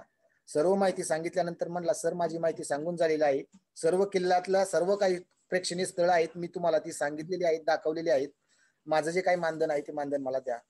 त्याला म्हटलं, ऑफकोर्स तुझं मानधन तुला देणार, फक्त माझा एक प्रश्न आहे, तो प्रश्न मला सांग, त्या प्रश्नाचं उत्तर दे, तुझं मानधन घेऊन जा. म्हटलं विचारा सर. मी त्याला विचारलं की चित्तोडगड पाहायला महाराष्ट्रातून नव्हे संपूर्ण देशातून लोक येतात, काय पाहायला येतात? तर त्या ठिकाणी अलाउद्दीन खिलजीनी केलेला जो हल्ला होता, त्या हल्ल्याच्या वेळी चित्तोडगडाच्या या राजपुतांचा पराभव झाला अलाउद्दीन खिलजी ज्यावेळेस किल्ल्यात घुसला, राणी पद्मावतीला त्याला प्राप्त करायचं होतं. राणी पद्मावती आणि त्या किल्ल्यात असणाऱ्या सर्व स्त्रियांनी त्या किल्ल्यामध्ये एक अग्निकुंड पेटवला आणि त्या अग्निकुंडामध्ये त्यांनी स्वतःला सर्वांनी झोकून दिला आणि जीव दिला. स्वतःचं शील, चारित्र्य, आबरू, इज्जत वाचवण्यासाठी त्यांनी मरण पत्करलं. ती जागा तू आम्हाला दाखवलीस. मला फक्त एकच हवंय की ते साल कोणतं होतं, ते साल इसवी सन कोणतं होतं, की ज्या इसवी सणात त्या जे काय असेल ते त्या साली ते साल फक्त मला सांग आणि तुझे पैसे घेऊन जा. आणि दुर्दैवाची गोष्ट म्हणजे त्या गाईडला ते साल सांगता आलं नाही. म्हणजे ही ऐकीव माहिती पिढ्यान पिढ्या याच्याकडून त्याच्याकडे आलेली, ती त्यांनी मुखोद्गत केलेली, पाठ केलेली, तीच माहिती सांगत आले. ठीक आहे, त्यांनी ती गोष्ट सांगितली, ती गोष्ट दाखवली, त्या ठिकाणचं ते स्थळ दाखवलं, ते मान्य. परंतु इतिहासामध्ये सालाला किती महत्व असतं, सणावळीला किती महत्व असतं, याचं उदाहरण म्हणजे छत्रपती शिवाजी महाराजांच्या 2 शिवजयंत्या झाल्या. एक तारखेवर झाली, एक तिथीवर झाली. तीच त्याला सांगता आली नाही. हे एक शल्य. दुसरं, मी रायगड आतापर्यंत 11 वेळा गेलो असेल, गाईड कधी केला नाही, स्वतःच माहिती घेण्याचा प्रयत्न केला. परंतु ज्या वेळेस मी माझ्या 1ली ते 4थीच्या विद्यार्थ्यांना घेऊन गेलो, त्यावेळेस मुलांना मी शिक्षक म्हणून तर रोजच माहिती देतो, पण एक दुसऱ्या व्यक्तीकडून माहिती मिळावी म्हणून गाईड केला. गाईडनी माहिती दिली, इत्यंभूत माहिती दिली, सगळं दिलं, सगळं सांगितलं, छान सांगितलं. शेवटच्या वेळेस त्यांनी आम्हाला पैसे मागितले. ठीक आहे म्हणलं, पैसे देतो, पण म्हटलं मला वाघ दरवाजा दाखव. म्हणला वाघ दरवाजा काय, जाऊ द्या ना म्हणलं, त्याचं काय एवढं महत्व आहे, वाघ दरवाजाचं काय एवढं महत्व आहे तेव्हा. म्हणलं बाळा, पोरगच होतं ते, 16-17 वर्षाच्या आसपासचं पोरग होतं. म्हणलं बाळा, स्वराज्याचे 3रे छत्रपती कोण? हॅलो, ऐकताय ना? हो सर. स्वराज्याचे 3रे छत्रपती येतील सांगता? छत्रपती राजाराम महाराज.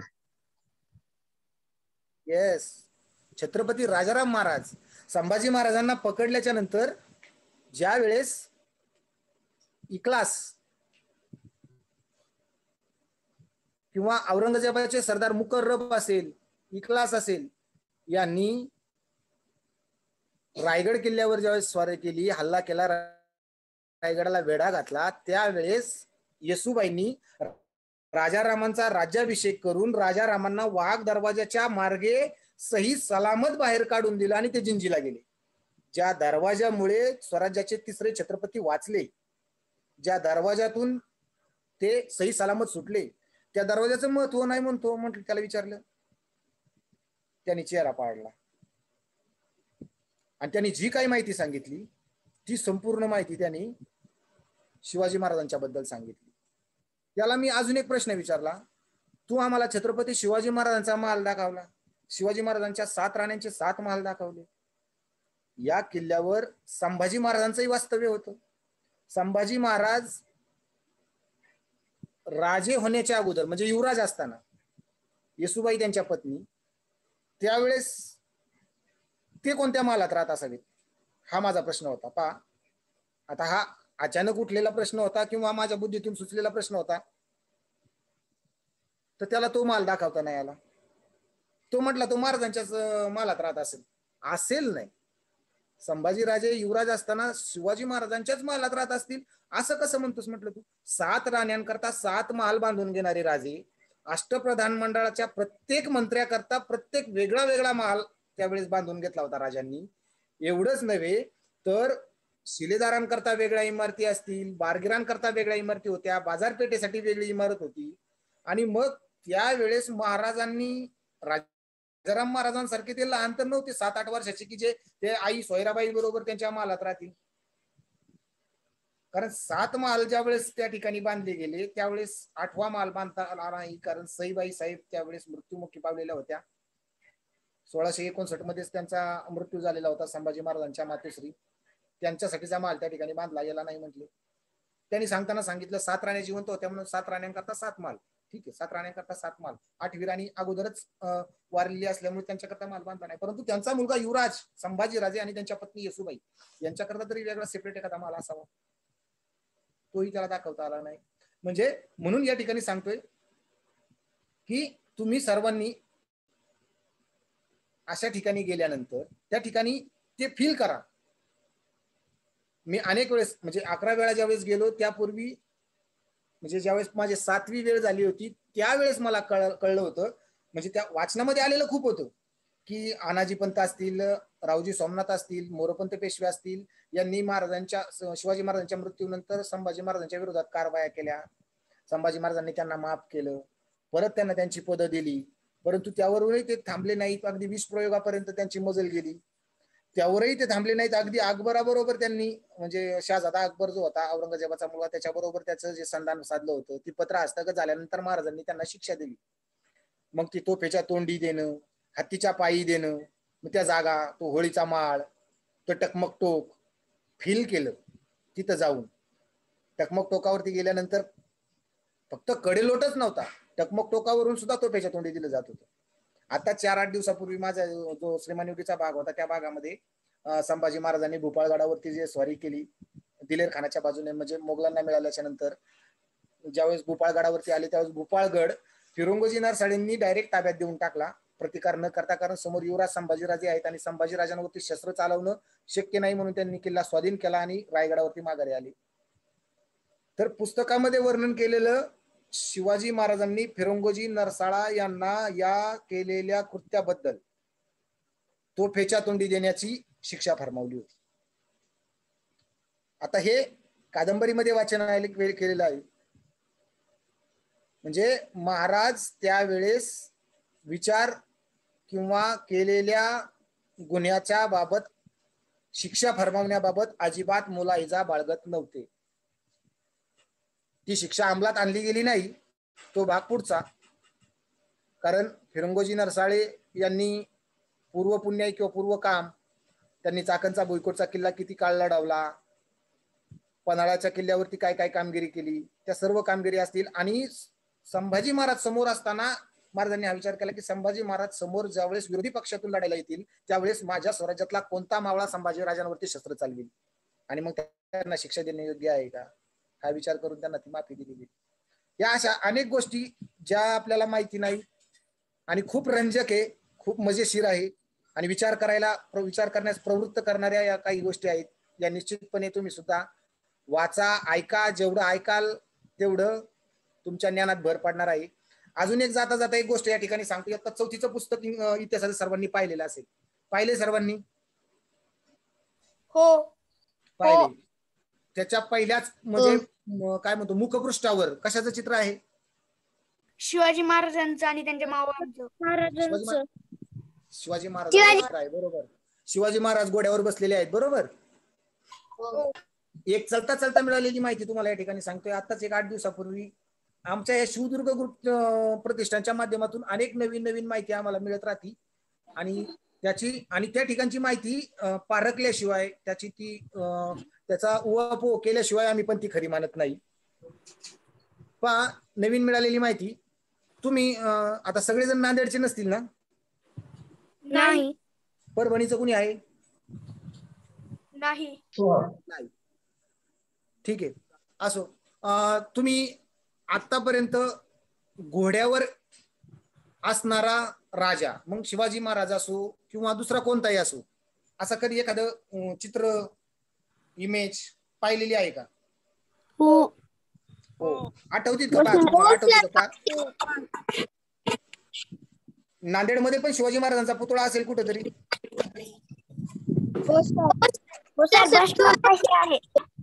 आहे. आता पहा, तुम्ही जी गोष्ट चालता चालता तुम्ही फक्त पुतळे पाहिलेले असतील. आता एक गोष्ट बारकाईने पाहिजे. पहा, इतिहासामध्ये अशी गोष्ट आहे किंवा मूर्तिकार एक गोष्ट अशी करतात, घोड्यावर असणारा राजा त्यावेळेस ती मूर्ती बांधली जाते किंवा तयार केली जाते. ती कशी तयार केली जाते किंवा त्याच्या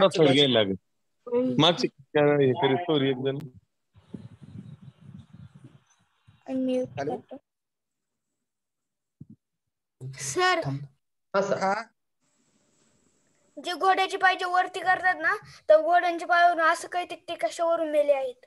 yes yes yes yes yes. घोड्याचा एक पाय जर वर असेल, त्या मूर्तीचा घोड्याचा एक पाय जर वर असेल, तर त्या घोड्यावर असणारा राजा किंवा असणारी व्यक्ती ही नैसर्गिक मृत्यू पावलेली असते.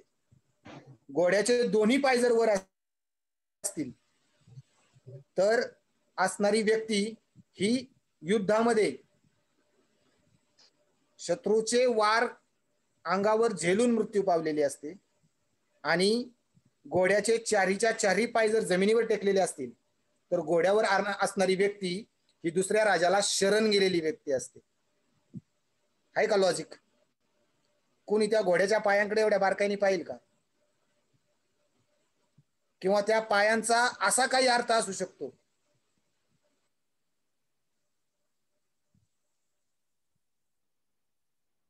तर या ठिकाणी आज आपण नव्हतं माहिती सर. एक तासामध्ये आपण मला जी आज या ठिकाणी तुम्हाला माहिती देण्याची जी संधी दिली त्याबद्दल राऊत सर असतील, राऊत सरांचं आभार व्यक्त करतो, धन्यवाद देतो त्यांना. आणि तुम्हा सर्व मुलांसाठी सरांनी मग अशी सांगितल्याप्रमाणे मी उन्हाळ्याच्या सुट्टीमध्ये असणारा एक उपक्रम इयत्ता 1ली ते 4थी पर्यंतच्या विद्यार्थ्यांसाठी, कारण या कोरोना काळामध्ये आपण व्हर्च्युअल क्लासद्वारे अनेक वेळा शिक्षण घेतो, आपण स्वाध्याय करतोय, गृहपाठ करतोय, परंतु एक लक्षात आलं किंवा एक थोडंसं निदर्शनास असं आलं की विद्यार्थी लेखनापासून थोडेसे दूर चाललेत.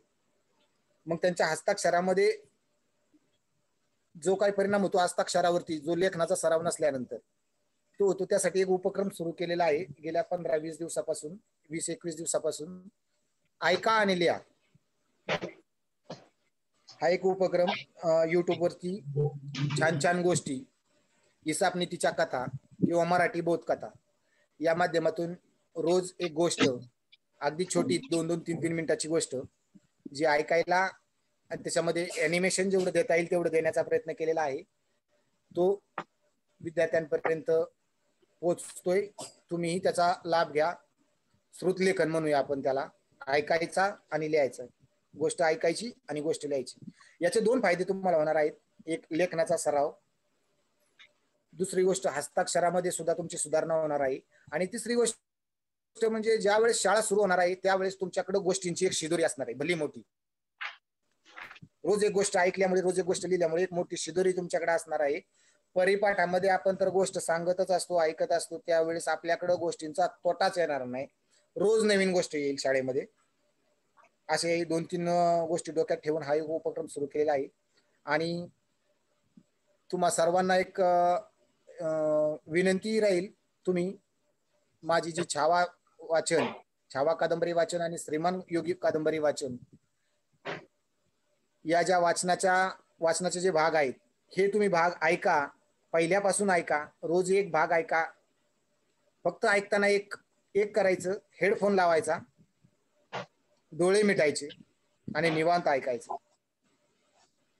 आणि जर कुणाला, म्हणजे आता या ठिकाणी चॅलेंज नाही, पण जर कुणाला डोळे मिटून हेडफोन लावून जर तो प्रसंग समोर उभा राहिला नाही तर त्यांनी राऊत सरांकडून माझा नंबर घ्यायचा आणि माझ्याशी प्रत्यक्ष संपर्क साधायचा की सर मी या क्रमांकाचा भाग ऐकला, परंतु कोणतंच चित्र, कोणतीच व्यक्ती, कोणताच प्रसंग माझ्या समोर उभा राहिला नाही. सर असं कुणालाच होणार नाही.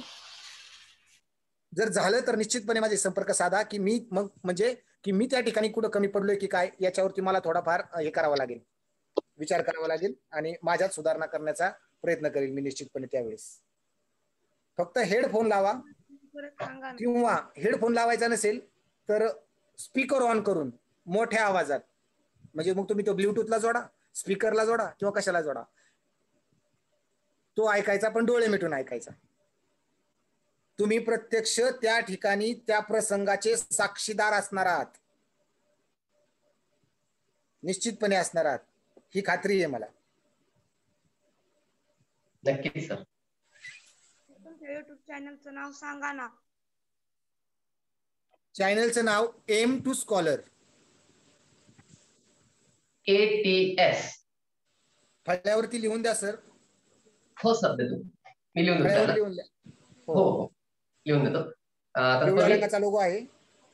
हो हो. आणि सांगायचं म्हणजे AIM TO2 आणि स्कॉलर SCHOLAR हे नाव ज्यावेळेस तुम्ही युट्यूबला सर्च करताल त्यावेळेस वन अँड ओनली एवढा एकच चॅनल तुम्हाला मिळेल. म्हणजे तुमचा संभ्रम सुद्धा त्या ठिकाणी तुम्हाला निर्माण होणार नाही.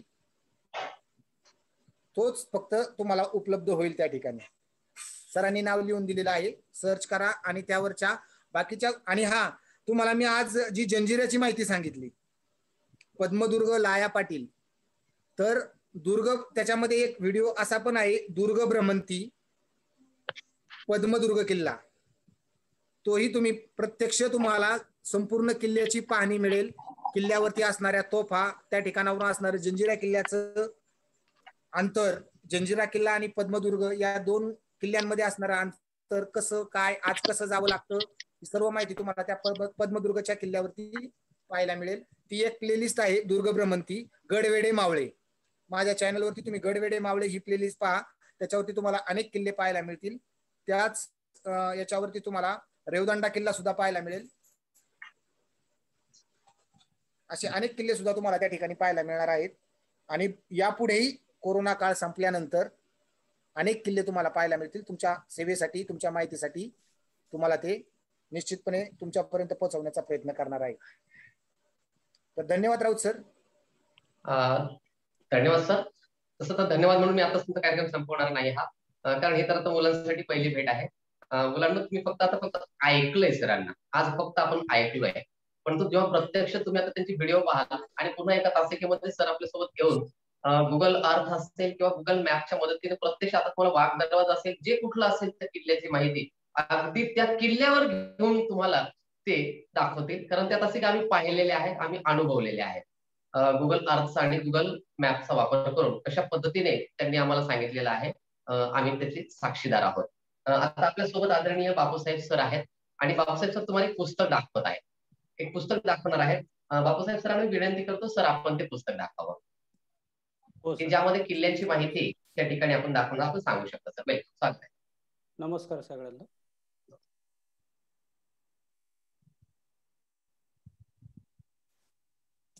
शिवदुर्ग प्रतिष्ठान शिरूर यांच्या सहकार्याने आणि ज्याला त्या ठिकाणी मोठा सन्मान त्या पुस्तकाच्या रूपाने पण मिळालेला आहे, त्या निमित्तानं हे पुस्तक सर्वांना दाखवतो. कैलासवासी प्रमोद मारुती मांडे भाऊ यांनी त्याचं लेखन केलेलं आहे. त्याचबरोबर आदरणीय आपले संतोषजी पवार सर, अध्यक्ष सचिव उमेश धुमाळ आणि सर्व शिवदुर्गची टीम, आणि त्याचबरोबर आजचे सगळे आपले जे वक्ते आहेत सचिनजी पवार सर, तर याचं सर्वांचं धन्यवाद व्यक्त करतो. आणि तुम्हाला ते पुस्तक दाखवतो मी, गड किल्ले महाराष्ट्राचे. आता नाव उलट दिसेल तुम्हाला.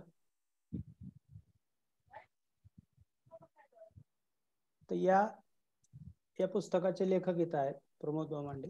या पुस्तकामध्ये काय आहे तर जे सर्व महाराष्ट्रातील जे सर्व काय गड किल्ले आहे, सर्व त्याची माहिती या ठिकाणी याच्यामध्ये आहे.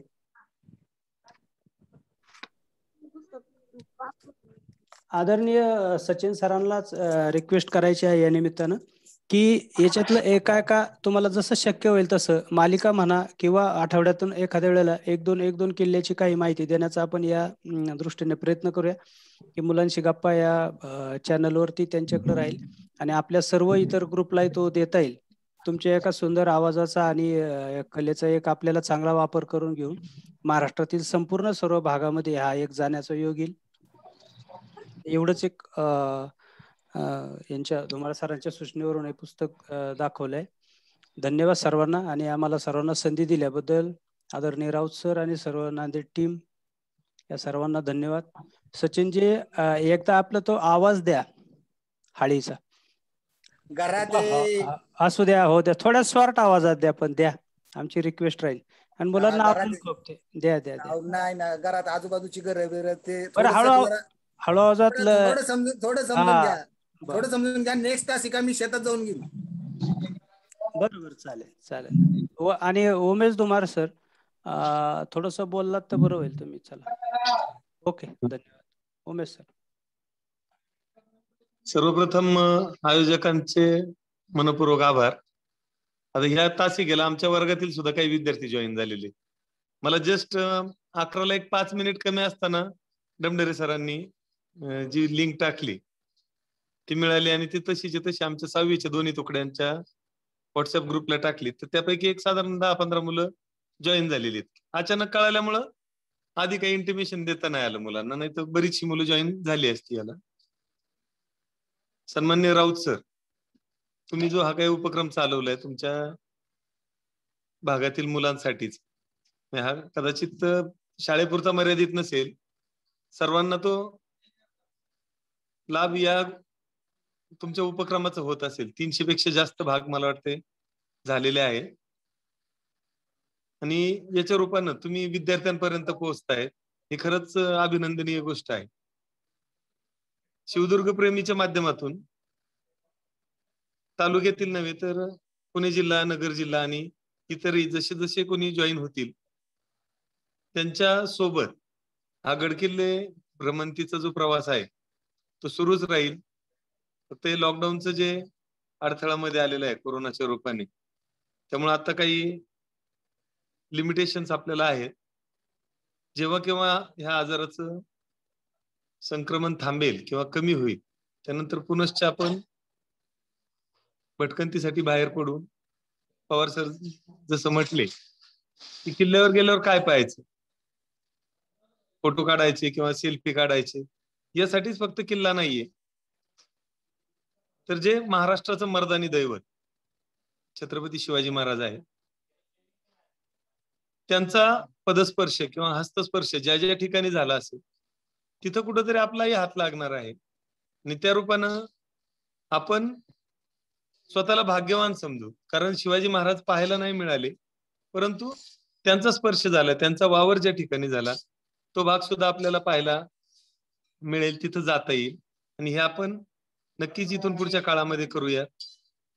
पुन्हा एकदा सर्व विद्यार्थ्यांच्या वतीनं आणि जे कोणी सहभागी झालेले आहेत त्या सर्वांच्या वतीनं मी राऊत सरांनी ही जी सुविधा उपलब्ध करून दिली आणि आजचं जे मार्गदर्शन आहे ते पुष्प श्रीयुत सचिन पवार सर सादर केलं, त्यांचे मी धन्यवाद देतो, धन्यवाद मानतो. सचिन पवार सरांचे युट्यूब चॅनल वरती श्रीमान योगी पुस्तकाचं वाचन त्यांनी 108 भागामध्ये केलेलं आहे आणि आगामी काळात सुद्धा त्यांचं आणखीन वाचन यापुढे आपल्याला उपलब्ध होणार आहे. तर तो चॅनल सबस्क्राईब करून आपण वाचनाचा जो छंद आहे तो ऐकून पूर्ण करू शकता. वेगवेगळ्या गोष्टी अॅनिमेशनच्या रूपाने त्यांनी छोट्या छोट्या मुलांसाठी, अगदी 6वी-7वीची मुलं सुद्धा त्याचा लाभ घेऊ शकतील. तर सर्वांना हे उपलब्ध करून दिलेलं आहे, तर सर्वांनी त्याचा लाभ घ्यावा. सन्माननीय राऊत सर, आपण जी काही लिंक उपलब्ध करून दिलेली, हे व्यासपीठ उपलब्ध करून दिले झूम मीटिंगच्या रूपाने, त्याचा याही पुढे आम्हाला लाभ मिळावा अशी इच्छा व्यक्त करतो आणि मी थांबतो. धन्यवाद. सर धन्यवाद. सचिन सर, माझा आवाज येतोय का? हो सर, येतोय. हा सर, अतिशय उमेद दादा, खूप छान. खरं तर सर तुमच्यामुळं आणि सचिन सरांमुळं आणि विशेषतः मी यामध्ये असेल आमच्या बापूसाहेब सरांचा आठवड्यातून एक वेळ का होईना 1 किंवा 2 वेळा सर जॉईन होतात. किमान 8 ते 10 दिवसामध्ये एक वेळ तरी सर विद्यार्थ्यांसाठी सकाळी सकाळी एक गीत, भक्तिगीत असेल, भावगीत असेल, ते विद्यार्थ्यांसाठी सादर करतात. 311 दिवसामध्ये, आपल्या 314 दिवसामध्ये अनेक तासिका ज्या गीताने भरून टाकलेल्या आहेत. सरांची जी आवड आहे गायनाची, त्यातून सरांनी खूप छान विद्यार्थ्यांना मंत्रमुग्ध केलेला आहे. आपले सुरेखाताई क्षीरसागर असतील, अधूनमधून आपल्या राजश्रीताई भोसले, त्याच्यानंतर सोनालीताई गायकवाड, हे जे आपल्या पुण्याच्या टीम मधील, आपल्या दिशादर्शक मधील टीम मधील आहेत, ते अधूनमधून जॉईन होतात, तासिका घेतात, विद्यार्थ्यांशी संवाद साधतात. आणि एक छोटासा समूह काही विद्यार्थ्यांसाठी सुरू केलेला, तो फक्त माझ्या शाळेपुरता मर्यादित न ठेवता मी या ठिकाणी सर आजच्या दिवशी तर राजस्थान मधून एक विद्यार्थी जॉईन झालेला होता, जो आता आपल्यासोबत अभिनव आहे, तो त्याचा मित्र आहे. त्याने मला काल विचारलं, सर एक मित्र आहे माझा आणि तो राजस्थान मध्ये आहे, बाहेर आहे, सर मी त्याला लिंक देऊ का, त्याची इच्छा आहे. मी म्हटलं आपल्याला जातीचं, पातीचं, राज्याचं, जिल्ह्याचं कुठलंही बंधन ठेवायचं नाहीये. कुठल्याच बंधनामध्ये आपल्याला समूह आपल्याला अडकता यायचं नाहीये. आणि त्याने ती लिंक दिली आणि तो विद्यार्थी सकाळी जॉईन झाला होता.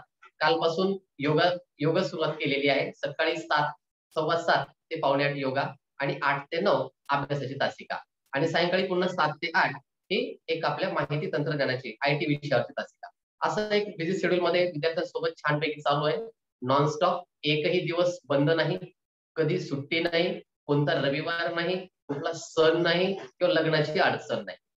असा एक हा मुलांशी गप्पा नॉनस्टॉप व्हर्च्युअल क्लास हा पद्धतशीरपणे चालू आहे आणि वरचेवर विद्यार्थ्यांचा उत्साह हा वाढतच आहे. कमी होणं दूरच राहिला, तो वाढत आहे. अनेक ठिकाणचे विद्यार्थी आहेत. कोणी अहमदपूरहून आहे, कोणी लातूरहून आहे, कोणी औस्याहून आहे, कोणी परभणीहून आहे, काही साताऱ्याहून आहेत, तर काही पुण्याहून आहे. अनेक ठिकाणचे विद्यार्थी सकाळी जॉईन होतात आणि छानपैकी आनंद. फक्त त्यांना गप्पा नावच ठेवलेलं आहे मुलांशी गप्पा, ज्या माध्यमातून विद्यार्थी स्वतः संवाद साधतील, भीती कोणीच मुळी नाही, आत्मविश्वास व्यक्त होत, त्यांचा आत्मविश्वास जागा व्हावा यासाठी अभिव्यक्ती स्वातंत्र्य मुलांना दिलेलं आहे. जसं आता सर तुम्ही म्हटलात सचिन सर, लिखाण कौशल्य, मी किंवा माझे विद्यार्थी स्वतः आम्ही अगोदर लिहितो, मी पण लिहितो, हे त्यांना लिखाणाचं त्यांना पाठवत असतो. ते पाहून विद्यार्थी सुद्धा या ठिकाणी पाहिलेलं लिहितात. त्यानंतर विद्यार्थी अक्षर सुधारावं यासाठी असे म्हणजे 3 रजिस्टर हे छोटे छोटे उपक्रम मी त्यांना दिलेले आहेत. मग त्याच्यामध्ये गणित असेल, मराठी असेल, इंग्रजी असेल, असे 3 रजिस्टर अगदी डे वाईज आहे. हे घरचा अभ्यास, काहीतरी वेगळं, कुठलं तरी एखादं व्हॉट्सअपला चालेल एखादं चित्र, एक चित्र आणि त्यावर आधारित 15 प्रश्न. मग ते व्हॉट्सअपवर एखादं चित्र पाहिलेलं आहे, कुणीतरी मेसेज पाठवलाय, कुणीतरी केकच पाठवलाय, तर त्यावर आधारित कमीत कमी 10 प्रश्न कसे तयार करता येतील. आज घडीला एक 30 ते 40 विद्यार्थी प्रश्न निर्मिती कौशल्य खूप छान पद्धतीने शिकलेले आहेत. 23 विद्यार्थ्यांनी 180 ऑनलाईन टेस्ट बनवलेले आहेत, जे आपण दिशादर्शक परिवारामध्ये आपण शिक्षकांना शिकवलो. ते आज विद्यार्थी टेस्ट मॉल्स आणि त्यानंतर गुगल फॉर्मच्या मदतीने इयत्ता 2री ते 6वीचे विद्यार्थी, 5वीचे विद्यार्थी त्यांनी बनवलेले आहेत. तर असे हे छोटे छोटे विद्यार्थी खूप छान पद्धतीने काम करत आहेत. मोबाईल हा त्यांच्यासाठी खेळणं नाही, तर मोबाईल त्यांच्यासाठी अतिशय महत्वाचं यंत्र बनलेलं आहे. त्याचा सुयोग्य वापर कसा करावा हे विद्यार्थ्यांनी जाणून घेतलेलं आहे, पालकांनी जाणून घेतलेलं आहे. आणि खूप छान सर, आज खरं म्हटलं तर तुम्ही इतका वेळ दिलात सचिन सर, आणि अवघ्या काही क्षणामध्ये आणि विशेष म्हणजे उमेददादा सुद्धा जॉईन झाले. तुमची बरीचशी टीम, आपली दुर्गप्रेमी टीम या ठिकाणी जॉईन झाली, याचा आनंद काही वेगळाच आहे. आज माझे कंटिन्यू आज 7 तासिका आहेत. आता सकाळपासून आजची ही विद्यार्थ्यांची अभ्यासाची 3री तासिका झाली. पहिली योगा, दुसरं रेग्युलरचा अभ्यास थोडाफार, 3री आता ही आपली ऐतिहासिक, आणि आता 4थी आणि 5वी ज्या तासिका आहेत त्या 9वी ते 12वीच्या विद्यार्थ्यांसाठी महाकरियर पोर्टलच्या आहेत. आणि नंतर पुन्हा सायंकाळची 1 तासिका ही ITची आणि मुलांसोबत, याच मुलांसोबत. तर असं हे बिझी शेड्यूल, आणि या बिझी शेड्यूलमुळं एक अभिनव तुला संधी देतोय बेटा, मी जस्ट वेट, तुझा हँड रेज आहे बऱ्याच वेळपासून, तुला संधी देतोय. आणि तुम्ही जे कादंबरी म्हणता सर, सचिन सर, आता या ठिकाणी काही विद्यार्थी आहेत, यातील अनेक विद्यार्थी तुमच्या कादंबरीचं तुमचं जे वाचन केलेलं आहे ते वाचन ऐकतात, नित्य वाचन ऐकतात, म्हणजे विद्यार्थ्यांपर्यंत ते पोहोचलेलं आहे. अभिनव तुमच्याशी बोलेलच. तर अशा पद्धतीने एक छोटासा उपक्रम. आयुष, स्क्रीन शेअर झाली बेटा, काय दाखवायचंय का?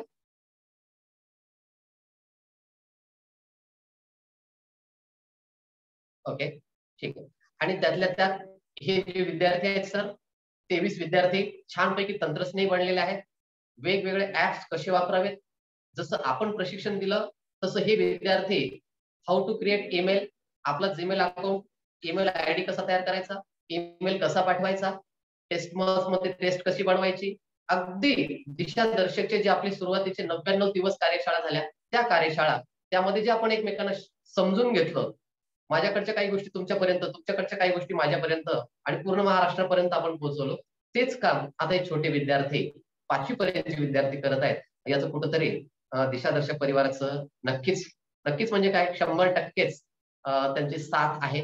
तिथंच आपण शिकलोय, प्रेरणा देऊ आणि प्रेरणा घेऊ, आणि तो उपक्रम खूप छान पद्धतीने चालू आहे. आणि त्याच्यामुळंच की काय, कोरोनापासून कोसो दूर आहोत. आणि हाच एक विद्यार्थ्यांमध्ये निखळ आनंद मिळावा, पालक आनंदी राहावे, मुलं छानपैकी काहीतरी कृतीमध्ये राहावेत, ऍक्टिव्हिटी बेस्ड लर्निंग मध्ये असावेत, घरच्याच साहित्याचा वापर करून तसा एक छोटासा प्रयत्न मुलांशी गप्पामधून करण्याचा माझा एक प्रयत्न चालू आहे आणि विद्यार्थ्यांची खूप छान साथ आहे. आणि त्याच्या मागचं मूळ कारण म्हणजे बाबूसाहेब सरांसारखे तुमच्यासारखे मंडळी माझ्या पाठीशी आहेत. उपक्रमाला साथ दिली जाते. अनेक शिक्षक माझे मित्र आदरणीय श्री कुद्रे सर, शंकर कुद्रे सर देगलूरून दर एक दिवस आड, आता सध्या त्यांच्या स्पोकन इंग्लिशच्या तासिका आहेत, एक दिवस आड करून त्यांचा मुलगा आता आपल्यासोबत जॉईन आहे, शुभम, जो सैनिक शाळा साताऱ्याला आहे. तो छानशा पीपीटी बनवतो आणि त्या पीपीटीच्या माध्यमातून तासिका घेतली जाते. खूप छान विद्यार्थ्यांचा सराव वाढत चाललेला आहे.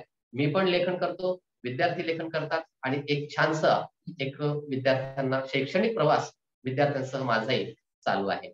तर अभिनवला थोडस बोलायचं. यस अभिनव, तू बोल बेटा. सर पवार सर शिरूर तालुक्यात शाळेत आहेत का? हो हो. त्यांची कोणती शाळा आहे? सरच सांगते. माझ्या शाळेचं नाव आहे जिल्हा परिषद प्राथमिक शाळा भोंडवे वस्ती, केंद्र करंदी, तालुका शिरूर. तू सरांच्या कादंबरी ऐकतोस, वाचन केलेलं सरांचं तू ऐकतोस आणि बऱ्याचदा, आणि ते घोड्याचा जो उल्लेख होता तो आपण एक दोन तासिकेमध्ये केला होता पायाचा. आणि आज सरांनी खूप चांगलं स्पष्टीकरण दिलं की म्हणजे आपण घोड्यावरून त्या संबंधित राजकीय व्यक्तिमत्वाची ओळख आपल्याला पटू शकते की काय आहे. सगळ्यात महत्वाचं म्हणजे किल्ले पाहायला जेव्हा आपण जातो, आज जरी घडीला आपलं परिस्थिती अशी असेल, पण जेव्हा केव्हा तुम्ही जाल तेव्हा मात्र आपली नजर ही वेगळी असते, जी फक्त काय हो नुसते दगड, सगळं फुटून गेलंय, सगळं नुकसानच झालंय, चला मग काहीतरी खडू घ्यायचा लिहायचा, ही प्रवृत्तीमध्ये तुम्ही एकही नसणार आहात. उलट तिथं काही लिहिलेलं मोडता आलं, कुणी काही चुका केल्या, तर ती तुमची वृत्ती असेल, हे मात्र नक्की आहे. कारण इतिहास, बऱ्याच जणांना इतिहास हा घटक किंवा इतिहास हा विषय खूप कंटाळवाना वाटतो, पण विद्यार्थी मित्रांनो इतिहास विषय कंटाळवाण्यासाठी नाहीये. इतिहास जाणून घेणं फार गरजेचं आहे. काय झालं होतं, काय परिस्थिती होती, त्यावरच आपलं वर्तमान काळ आणि इथून पुढचा भविष्य काळ आपला टिकेल. नाहीतर इतिहासच मला काही माहित नाही तर माझं वर्तमान कसं असेल, आणि वर्तमान कसं असेल हेच निश्चित नाही तर मी भविष्यकाळ कसं बनवणार. इतिहास लक्षात ठेवणारी माणसंच इतिहास घडवतात. यस, सगळ्यात समर्पक वाक्य. फक्त इतिहासामध्ये जाऊ द्या ना, त्या मेल्या राजाची कथा कशाला म्हणायचं असं म्हणतात. अहो पण तो मेला राजा कुणासाठी मेला, कुणासाठी काय केलं? शिवाजी महाराजांनी काय स्वतःसाठी काय राजघराणे बांधून ठेवले का? कुठे राजवाडे स्वतःसाठी किंवा गावामध्ये बांधून ठेवले का? कुठं शेती घेऊन स्वतःचं नाव केलेत का? कुणासाठी झगडले, कुणासाठी झटले? संभाजी महाराजांचं तुम्ही छावा कादंबरी सरांची ऐकायला अंगावर काटा उभा टाकतो, डोळ्यात पाणी येतं. शेवटचे जे भाग आहेत अक्षरशः डोळ्यात पाणी येतं ते ऐकताना. आणि सर जे तुम्हाला म्हटले इयरफोन लावा, आणि मी पण तुम्हाला चॅलेंज करतो, तर सरांनी तर दिलेलंच आहे, पण तो प्रसंग जर नाही आठवला, प्रत्यक्ष जेव्हा आपण एकाग्र होऊन ऐकून, आता तर तुम्ही योगा करत आहात, योगाच्या मागे लागलोय आपण, त्याच्यावर तुमचं तर एकाग्र चित्त राहणारच आहे. त्याच्यामुळे काही प्रश्नच नाही की तुम्ही लक्ष देऊन ऐका म्हणून मला म्हणायची गरज नाही आता, त्यामुळे तुम्ही ते ऐकणारच आहात. तर ते ऐकताना खरोखर जो प्रसंग उभा टाकतो ना, तोच आपल्या समोर इतिहास अगदी जिवंत करतो. म्हणून मी सरांना सुरुवातीलाच वाक्य टाकलं की इतिहास जिवंत करून दाखवणारं व्यक्तिमत्व म्हणजेच आपले सचिन सर. जुना परिचय, तर चला म्हटलं विद्यार्थ्यांना थोडीशी ओळख व्हावी विद्यार्थ्यांशी, कारण नाळ आमची सगळ्याची जोडलेली आहे ती विद्यार्थ्यांशी, तुमच्याशी जोडलेली आहे. तेव्हा तुम्ही पुन्हा जॉईन झालात याबद्दल विद्यार्थ्यांचं मी विशेष अभिनंदन करतो. कारण सकाळी 2 वेळेस तासिका झाल्यानंतर पुन्हा लागलीच, कारण बऱ्याच विद्यार्थ्यांचे पालक शेताला गेलेले असतात, काही अडचणी असतात, तरी पण तुम्ही जॉईन झालात. आणि काही विद्यार्थी पुण्याहून सुद्धा सरांनी, आपले उमेश सरांनी सांगितलं, उमेश धुमाळ सरांनी, की त्यांचे विद्यार्थी जॉईन झालेले. सर सदैव स्वागत आहे. आपलेही विद्यार्थी कधीही आणि केव्हाही सकाळी 7:30 ते 9, आता सध्या उद्यापासून 7 ते 9, हीच एकच लिंक आहे, लिंक बदलत नाही. एकच लिंकवर विद्यार्थी त्याला स्टार करून ठेवलं तर एकाच लिंकवर, कारण ही लिंक जी आहे डाएट विभाग नांदेड यांनी मला दिलेली आहे आणि पेड व्हर्जन असल्यामुळे मला रेकॉर्डिंगची या ठिकाणी परवानगी आहे. आणि डाएटने, कारण डाएटचे अनेक कार्यक्रम याच लिंकवर असतात, पण त्यांनी मला, सर आम्ही कुठलंही काही जरी झालं तर 7:30 ते 9 या वेळेमध्ये आम्ही तुम्हाला कधी डिस्टर्ब करणार नाही, खुद्द प्राचार्य साहेबांनी सांगितलं आणि त्यांनी ही परवानगी आपल्याला दिलेली आहे. पण आज रविवार असल्यामुळे आणखी चांगलं झालं की आज रविवार असल्यामुळं आज त्यांची तासिका तिकडची बंद आहे, एक प्रोग्राम चालू आहे, तो आज बंद आहे सुट्टीमुळं, आणि त्यामुळं आणखी आपल्याला तीच लिंक मिळाली. तसं आपल्याकडे गुगल मीट सुद्धा आहे, ते सुद्धा रेकॉर्डिंग आहे, त्याची सुद्धा परवानगी आपल्याला. पण झूमवर थोडंसं व्यवस्थितपणे आपल्याला सादर करता येतं. आणि आजच्या तासिकेला आदरणीय सचिन पवार सर, उमेश दादा, त्याचबरोबर बापूसाहेब सर आणि आपली दुर्गप्रेमी टीम आणि जे नवीन विद्यार्थी आज जोडले गेले, त्या सर्वांचे मी या ठिकाणी अगदी मनापासून ऋण व्यक्त करतो. आभार नाही म्हणणार, आभार मानले म्हणजे त्या ठिकाणी कार्यक्रम संपला, म्हणजे पुन्हा आपली भेट होणार नाहीये असं नाहीये. तर मला तुमच्या ऋणात राहायचंय. आम्ही सर्वजण आपण एकमेकांच्या ऋणात राहूयात. आणि पुढे जी तासिका होईल नंतर, सर तुम्हाला जेव्हा वेळ मिळेल तेव्हा प्रत्यक्ष नकाशाच्या माध्यमातून ऐतिहासिक घटनांचं त्या ठिकाणी आपण विद्यार्थ्यांसमोर सादरीकरण कराल. कारण आज विद्यार्थ्यांची मागणी होती की शिवाजी महाराजांबद्दल ऐकण्याची मागणी होती. त्यामुळे तुम्ही अगदी विद्यार्थ्यांच्या मनाला त्यांना जे पाहिजे ते तुम्ही दिलं. परंतु माझं विश्व मला थोडं वेगळं पाहिजे होतं, पण काही हरकत नाही. विद्यार्थी हा आपल्यासाठी पहिला घटक आहे. थँक्यू सर, खूप खूप म्हणजे आपण या ठिकाणी विद्यार्थ्यांना मार्गदर्शन केलं. पुन्हा आपली भेट लवकरच होईल या अपेक्षेसह आपण थांबायला हरकत नाही असं मला वाटते. कुणाला बोलायचं असेल, विद्यार्थ्यांना, नवीन कोणी विद्यार्थी असतील तर मला बोलायचं तर बोलू शकता बेटा. हरिओम. हरिओम सर. या ठिकाणी जाता जाता एक अनुभव मुलांशी शेअर करायचा आहे. हो सर. ज्या वेळेस मी माझ्या शाळेतील मुलांना घेऊन रायगडला गेलो होतो, रायगड किल्ल्यावरती गेलो होतो, त्यावेळी रायगडला गेल्यानंतर ऍक्च्युली मी पहिलीची पण मुलं नेली होती सर. आणि रायगड किल्ला हा चांगल्या चांगल्या माणसांचा घाम फोडतो.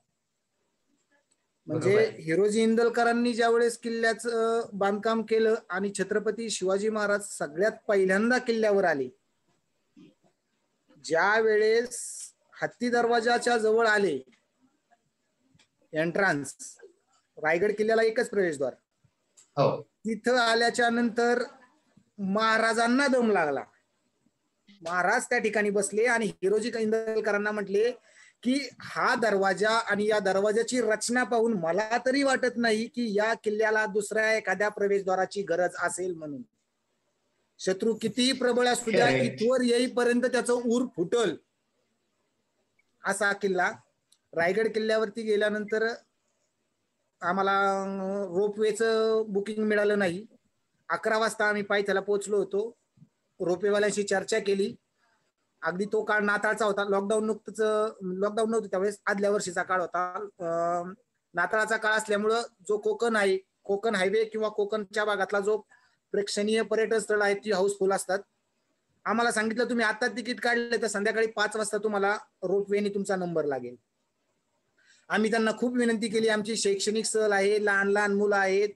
अगदी आम्ही शिरूर आमदारांचा फोन त्यांना गेला. अरे बापरे. शिरूर आमदारांना फोन करून आम्ही सांगितलं की आम्हाला तेवढं हे करून द्या. त्यांनी शिरूर आमदारांनी तिथल्या आमदारांशी कॉन्टॅक्ट करून तिथे हे केलं, परंतु त्यांनी आमची विनंती मान्य केली नाही. मग मुलांना म्हणलो, मुलांनो किल्ला पायाने चढणं सोपं नाही, आपण याला पर्याय म्हणून मुरुड जंजिरा पाहूया. माझ्या वर्गातली, माझ्या शाळेतली मुलं म्हणली जमणार नाही,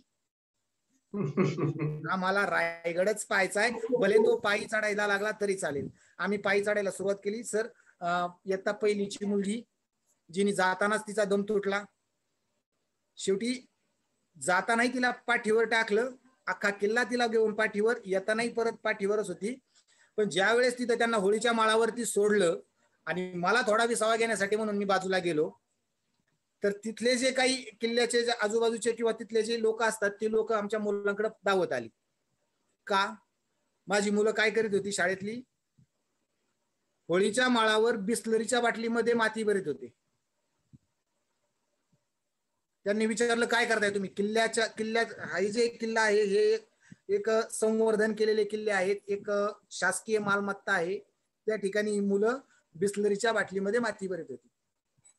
त्यांना दटवायला, रागवायला म्हणून ते लोक आलेले त्या ठिकाणी, तुम्ही काय करताय म्हणून आणि का माती भरली? तर मुलांनी त्यांना उत्तर दिलं की ही माती आम्हाला घरी न्यायची. म्हणले कशाला? म्हणले छत्रपतींच्या पदस्पर्शाने पुनीत झालेली आहे, अंगारा म्हणून आम्हाला रोज डोक्याला लावायची. हा अनुभव त्यावेळेचा शेअर करायचा होता. आणि मुलांना जर सांगायचं म्हणजे रायगड आणि राजगड या 2 किल्ल्यांच्या बाबत जर सांगायचं म्हणजे राजगड ही स्वराज्याची पहिली राजधानी, रायगड ही स्वराज्याची दुसरी राजधानी. परंतु राजगड हा असा किल्ला आहे की ज्या किल्ल्याला छत्रपती शिवाजी महाराजांचं 25 वर्ष वास्तव्य लाभलं, छत्रपती संभाजी महाराजांचं 23 वर्ष वास्तव्य लाभलं, असा हा राजगड किल्ला. मी स्वतः वैयक्तिक रायगडपेक्षा राजगडाकडे जास्त माझा कल आहे. याला कारण हे की महाराजांचं 25 वर्ष वास्तव्य त्या किल्ल्यावर, छत्रपती संभाजी महाराजांचं 23 वर्ष. त्या किल्ल्याच्या प्रत्येक दगडाला मातीच्या कणाला त्यांचा स्पर्श झालेला असणार आहे. महाराजांच्या जीवनात घडणाऱ्या सगळ्या घटना आणि त्या घटनांचा साक्षीदार असणारा किल्ला म्हणजे राजगड. शिवाजी महाराज 1670 साली रायगडावर गेले, परंतु 1670 पासून 74 पर्यंत रायगडावर होते. तिथून पुढे सतत त्या मोहिमांवरतीच होते. म्हणजे शिवाजी महाराजांचं वास्तव्य हार्डली 4 ते 5 वर्ष रायगडावर आहे, परंतु आयुष्यातले सर्वात मोठा कर्तेपणाचा किंवा काय म्हणूया आपण त्याला जबाबदारीचा किंवा त्यांची जी कर्तृत्व जर कोणत्या किल्ल्याने पाहिला असेल तर तो किल्ला म्हणजे राजगड. म्हणजे मग तुमची आग्र्यावरून सुटका असेल, पुरंदरचा तह असेल, शाहिस्ता खानाची फजिती असेल, अफजल खानाचा वध असेल, सुरतेची लूट असेल, ज्या महत्वाच्या गोष्टी आहेत या ज्या काही मी हाताच्या बोटावरती मोजून सांगू शकतो. ज्या सिंहगड कोंढाणा किल्ला जो सर झाला, सुरतेची लूट झाली, शाहिस्ता खानाची फजिती झाली, त्याच्यानंतर आग्र्याला गेले, आग्र्यावरून आले, अफजल खानाचा वध असेल, पन्हाळगडाची सुटका असेल, पन्हाळगडाचा वेढा असेल, पुरंदरचा तह असेल, महाराजांच्या जीवनावर असणाऱ्या या सर्वात महत्वपूर्ण घटना की ज्या कोणीही विसरू शकत नाहीत, या सगळ्या घटनांचा साक्षीदार किल्ला राजगड. तेव्हा सर्व विद्यार्थ्यांना विनंती राहील, जर तुम्हाला भविष्यात कधी राजगड पाहता आला तर निश्चितपणे हा राजगड पहा, जो की अभेद्य किल्ला ज्याला म्हटलं जातं. गरुडाप्रमाणे असणारा हा किल्ला, त्याचा बाले किल्लाही तसाच, सर्व काही त्या किल्ल्याला समर्पक असं. मी गेले 10 वर्ष दर शिवजयंतीला राजगडलाच जात आलो. फक्त गेल्या वर्षीची शिवजयंती मी तोरण्यावर साजरी केली आणि या वर्षीची शिवजयंती मला लॉकडाऊनमुळे घरीच साजरी करावी लागली. ही खंत नक्कीच राहील. लॉकडाऊन ज्यावेळेस उठेल त्यावेळेस सर्वात पहिल्यांदा मी राजगडला जाऊन येईल. नक्कीच सर, कारण शिवदुर्ग प्रेमींचं कारण नेहमीच मला माहिती आहे, कारण बापूसाहेब सर, त्यानंतर तुमचे मोठे बंधू यांनी सिंहगड असेल, पन्हाळा असेल, 3 ते 4 किल्ल्यांचं आणि औरंगाबाद आपल्या दौलताबाद आपला देवगिरीचा जो किल्ला आहे त्या किल्ल्याचं त्यांनी म्हणजे 3 ते 4 किल्ले लाईव्ह मध्ये मुलांशी गप्पा तासिकेमध्ये सकाळी आम्हाला दाखवल्या. जेव्हा ते प्रवास करत होते, बापूसाहेब सरांनी तिथं हॉटेलमधून सुद्धा सकाळी म्हणजे 7 वाजता 7:30 वाजता हॉटेलमध्ये होते, चहा घेणं चालू होतं, त्यावेळेस त्यांनी लागलीच कॉल केला, सर मुलांना जॉईन करा. तसं जॉईन आहे, लागलीच त्या लिंकवरून. मग तिथलं त्या ठिकाणी त्याच्यासोबत तुमची जी दुर्गप्रेमी मंडळी आहेत त्यांची ओळख आणि ते हॉटेल, म्हणजे प्रत्येक क्षणाचा आनंद विद्यार्थ्यांना देण्याचा प्रयत्न आदरणीय बापूसाहेब सरांनी केलेला आहे. आणि अशीच साथ मुलांसोबत आपली असावी. बाकी प्रयत्न करण्यासाठी तर आम्ही तयार आहोत, मी पण तयार आहे, आणि आपली साथ या समूहाला असावी. आणि सर आज एक राजगडावरची एक बातमी फक्त मी स्क्रीन शेअर करून दाखवतो, विद्यार्थ्यांनी ती वाचली असेल. मुलांशी गप्पा ग्रुपवर सुद्धा सीमा मोगे मॅडमने टाकलेली आहे, तुम्ही वाचली असेल मुलांना. तर राजगडावर काही शिवाजी महाराजांच्या काळामधील तत्कालीन नाणी आणि एक तलवार त्या ठिकाणी सापडलेली आहे. तीच तलवार हे तिचं वैशिष्ट्य असं दिलेलं आहे की जिने 600 यवनांची कत्तल केलेली तलवार, असं त्याचं वर्णन केलेलं आहे. मी फक्त ती स्क्रीन शेअर करून तुम्हाला फक्त ती बातमी तेवढी दाखवतो.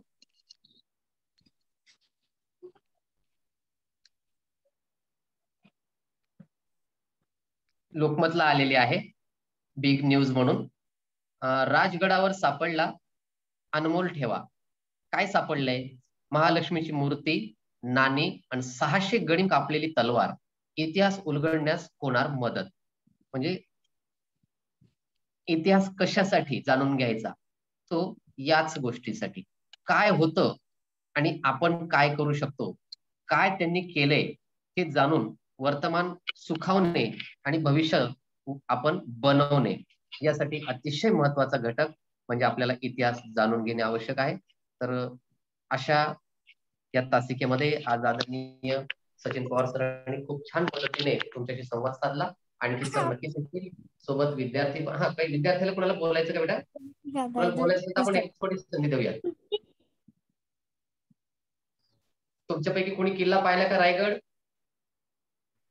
रायगड सर मी राजगड पाहिला आहे. राजगड पाहिला का? हो. ओके, शाबाश, खूप छान. आणि कधीही सुट्टीचं नियोजन आता सध्याचं सोडून द्या, सध्याचं वातावरण. मी सुद्धा जेव्हा सुट्ट्यांमध्ये कुठं फिरायला जातो तर पहिल्यांदा प्रथम प्राधान्य देतो मी सुद्धा आम्ही किल्ल्याला. अजिंक्य तारा पाहिलाय. ओके, ज्या ठिकाणी तू पडला होतास. सर मी तोर खाली काय असतं बघण्यासाठी गेलो आणि पडलं जोरात. बरोबर आहे ना? ओळखलं ना मी? तू पडला होता. हो. हा, कारण मला पप्पाने फोन करून सांगितलं होतं, मम्मीने फोन करून सांगितलं होतं. सचिन सर, आता जो विद्यार्थी बोलतोय तन्मय महेंद्र भुतकर, त्याची बहीण तन्वी महेंद्र भुतकर, हे दोघं जोडी बहीण भाऊ आहेत. आणि त्यांची लहानी एक बहीण प्राजक्ता महेंद्र भुतकर, जी दुसरीला आता तिसरीला आहे. तर त्या दुसरीच्या मुलीने इयत्ता 5वी आणि 8वीच्या मुलांना प्रश्नपत्रिका ऑनलाईन टेस्ट मध्ये क्विज तयार करून दिलेल्या आहेत. इयत्ता दुसरीतली प्राजक्ता महेंद्र भुतकर.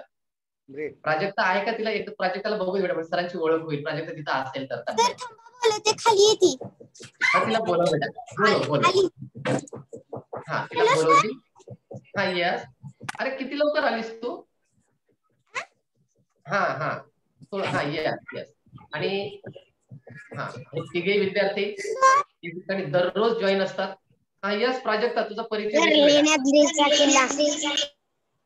एक मिनिट, विवेक तुला संधी देतो मॅडम. हा, यस प्राजक्ता. अजिंक्य ताऱ्यावर गेलो त्यावेळेस काहीच बघायला मिळालं नाही, माहिती पण नाही. का बरं? कारण की तिकडचं सगळं तोडफोड केलेलं इंग्रजांनी. असं आम्ही तिकडे गेलेलो त्यावेळेस म्हणलं चोरट्यांनी सगळं चोरून नेलं. चोरट्यांनी सगळं. या ठिकाणी किल्ल्यांच्या बाबत सांगायचं एक गोष्ट अशी राहिली, महाराष्ट्रातल्या कोणत्याही किल्ल्यावरती तुम्ही जा, त्या ठिकाणी तुम्हाला तोडफोड केलेलीच पाहायला मिळेल. का? याचा कधी विचार करा. याला कारण आहे, महाराष्ट्रातल्या सत्तेने म्हणजे आपल्या मराठी स्वराज्याने, आपल्या मावळ्यांनी सर्वात मोठा प्रतिकार, मग तो औरंगजेबाला असेल किंवा इंग्रजांना असेल, या दोनही परकीय सत्तांना सर्वात मोठा प्रतिकार, सर्वात मोठा लढा जर दिला असेल तर तो महाराष्ट्राच्या मातीनी, महाराष्ट्रातल्या माणसांनी. आणि त्याचा सगळा राग त्यांनी आपल्या या गड किल्ल्यांवरती काढला. म्हणूनच मग अशी घोड्यांच्या बाबत ज्यावेळेस सांगितलं ना, 4ही घोडे जमिनीवर टेकलेले आणि त्यावर असणारा राजाचा पुतळा म्हणजे शरण झालेला राजा. आणि हे पुतळे तुम्हाला पाहायला मिळतील सगळे उत्तर भारतात, कारण उत्तर भारतातल्या सगळ्या राजांनी आपले गुडघे टेकले आणि त्या परकीय सत्तांसमोर शरणागती पत्करली.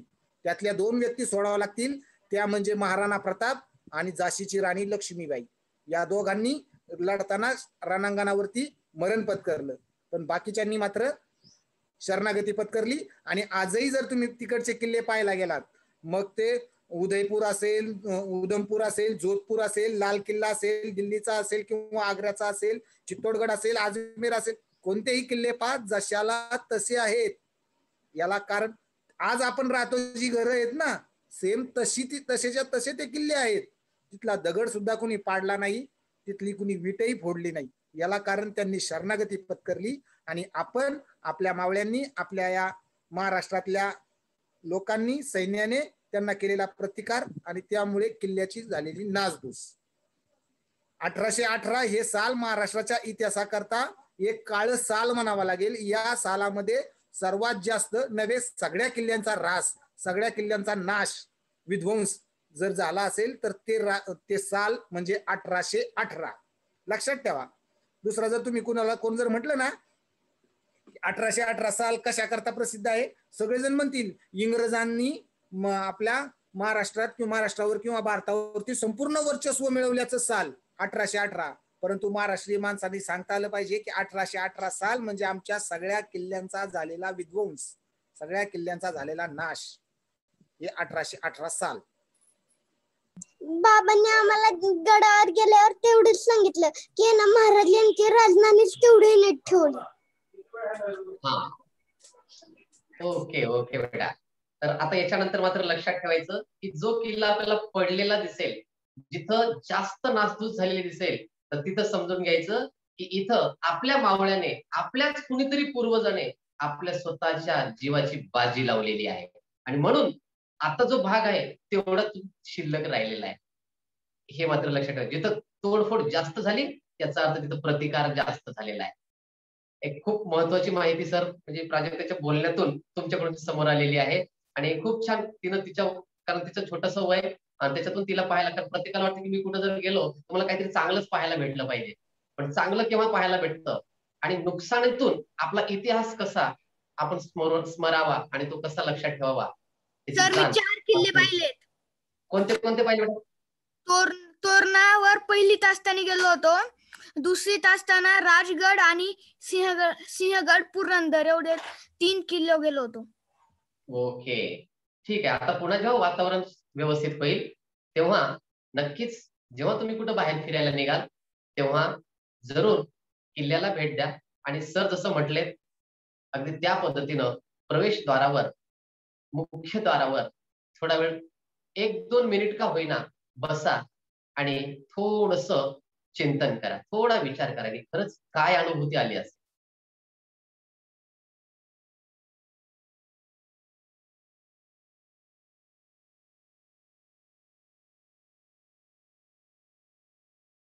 तर अतिशय छान पद्धतीने विद्यार्थ्यांनी सुद्धा ऐकून घेतलं. आणि नक्कीच भविष्यामध्ये तुम्ही जेव्हा कुठला किल्ला पाहायला जाल, ऐतिहासिक ठिकाण पाहायला जाल, त्यावेळेस खूप छान तुमच्याकडून त्या ठिकाणी वर्तन होईल, यात काही संशय नाही. कारण ते जे आहे तो आपल्याला अतिशय महत्वाचा ऐतिहासिक वारसा आहे. आणि ऐतिहासिक वारसा टिकून ठेवण्यासाठी केवळ शासनाने जबाबदारी घेतलेली नाहीये, ती आपण स्वतः एक भारतीय नागरिक म्हणून आपण ती स्वीकारली पाहिजे. ती वस्तू खराब होणार नाही याकडे आपणच लक्ष दिलं पाहिजे. तेव्हा सर्वांना शुभेच्छांसह आपली तासिका थांबूयात. पुन्हा आपण भेटूयात अशाच एका नवीन तासिकेसह सचिन पवार सरांसोबत, जे की प्रत्यक्ष पुन्हा एकदा आपल्याला किल्ल्यांबद्दल आपल्याला गुगल अर्थ आणि गुगल मॅपच्या मदतीने किल्ल्यातील विविध ठिकाणे, विविध वास्तू कशा पाहायच्या, कसं नेमकं त्याचं आणि त्याचा अर्थ काय होता. कारण तुम्ही जर आता सरांना जर फक्त नावं जर विचारले, सर काही इतिहासातील नावं सांगाल, तर मी तर म्हणतो तुमची 100 पेजची वही संपून जाईल. सर नुसती जर नावं सांगत बसले तर तुमची जी वही आहे छोटी ती सहज भरून जाईल. सर खाली न पाहता तुम्हाला नावं सांगतील. इतकं सरांचं पाठांतर या पुस्तक वाचनातून झालेलं आहे. म्हणूनच तर म्हणतात वाचाल तर वाचाल. वाचा अगोदर, आता वाचण्याची सवय लावण्यापूर्वी अगोदर ऐका, मग वाचा आणि नंतर पुन्हा वाचा. अशा पद्धतीने ऐकूयात, थांबूयात आपण. धन्यवाद सर, भेटूयात पुन्हा. धन्यवाद.